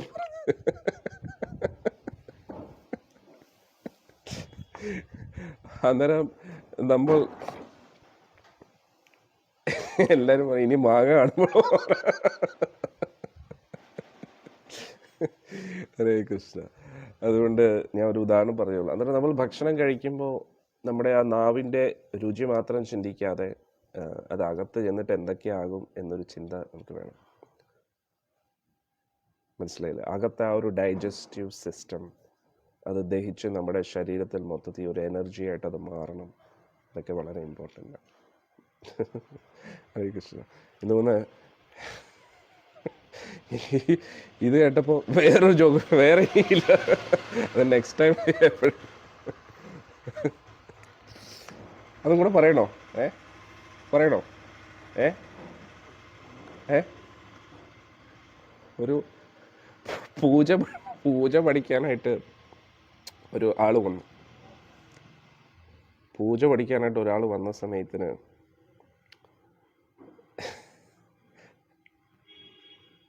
അന്നേരം ആ പൂജയിൽ ആൾ പറഞ്ഞു ഇതിൽ മന്ത്രമൊക്കെ ഉണ്ട്. അന്നേരം ഒരു മന്ത്രം എന്ന് പറഞ്ഞാൽ മൂലമന്ത്രമാണ്.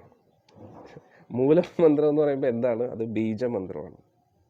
അതാണ് പൊതുവെ ഉദ്ദേശിക്കുന്നത്. ഓക്കെ, ഹരേ കൃഷ്ണ. ഇതെനിക്ക് പറയാൻ പറ്റത്തില്ല, ക്ഷമിക്കണം. നേരെ എപ്പോഴെങ്കിലും പറയാം. ഹരേ കൃഷ്ണ. ഇനി നമുക്ക് ഉച്ചയ്ക്ക് 2 മണിക്ക് കാണാം. ഓക്കെ, ഇന്ന് വന്ന എല്ലാ ഭക്തജനങ്ങൾക്കും ഭഗവാന്റെ അനുഗ്രഹം ലഭിക്കട്ടെ എന്ന് പ്രാർത്ഥിക്കുന്നു. ഉച്ചയ്ക്ക് 2 മണിക്ക് നമ്മൾ നാരായണീയത്തിൽ കാണാം. വൈകുന്നേരം മഹാഭാരതത്തിൽ കാണാം. ഇന്ന് വന്ന എല്ലാ ഭക്തജനങ്ങൾക്കും ഭഗവാന്റെ അനുഗ്രഹം ലഭിക്കട്ടെ എന്ന് പ്രാർത്ഥിക്കുന്നു. ഹരേ കൃഷ്ണ.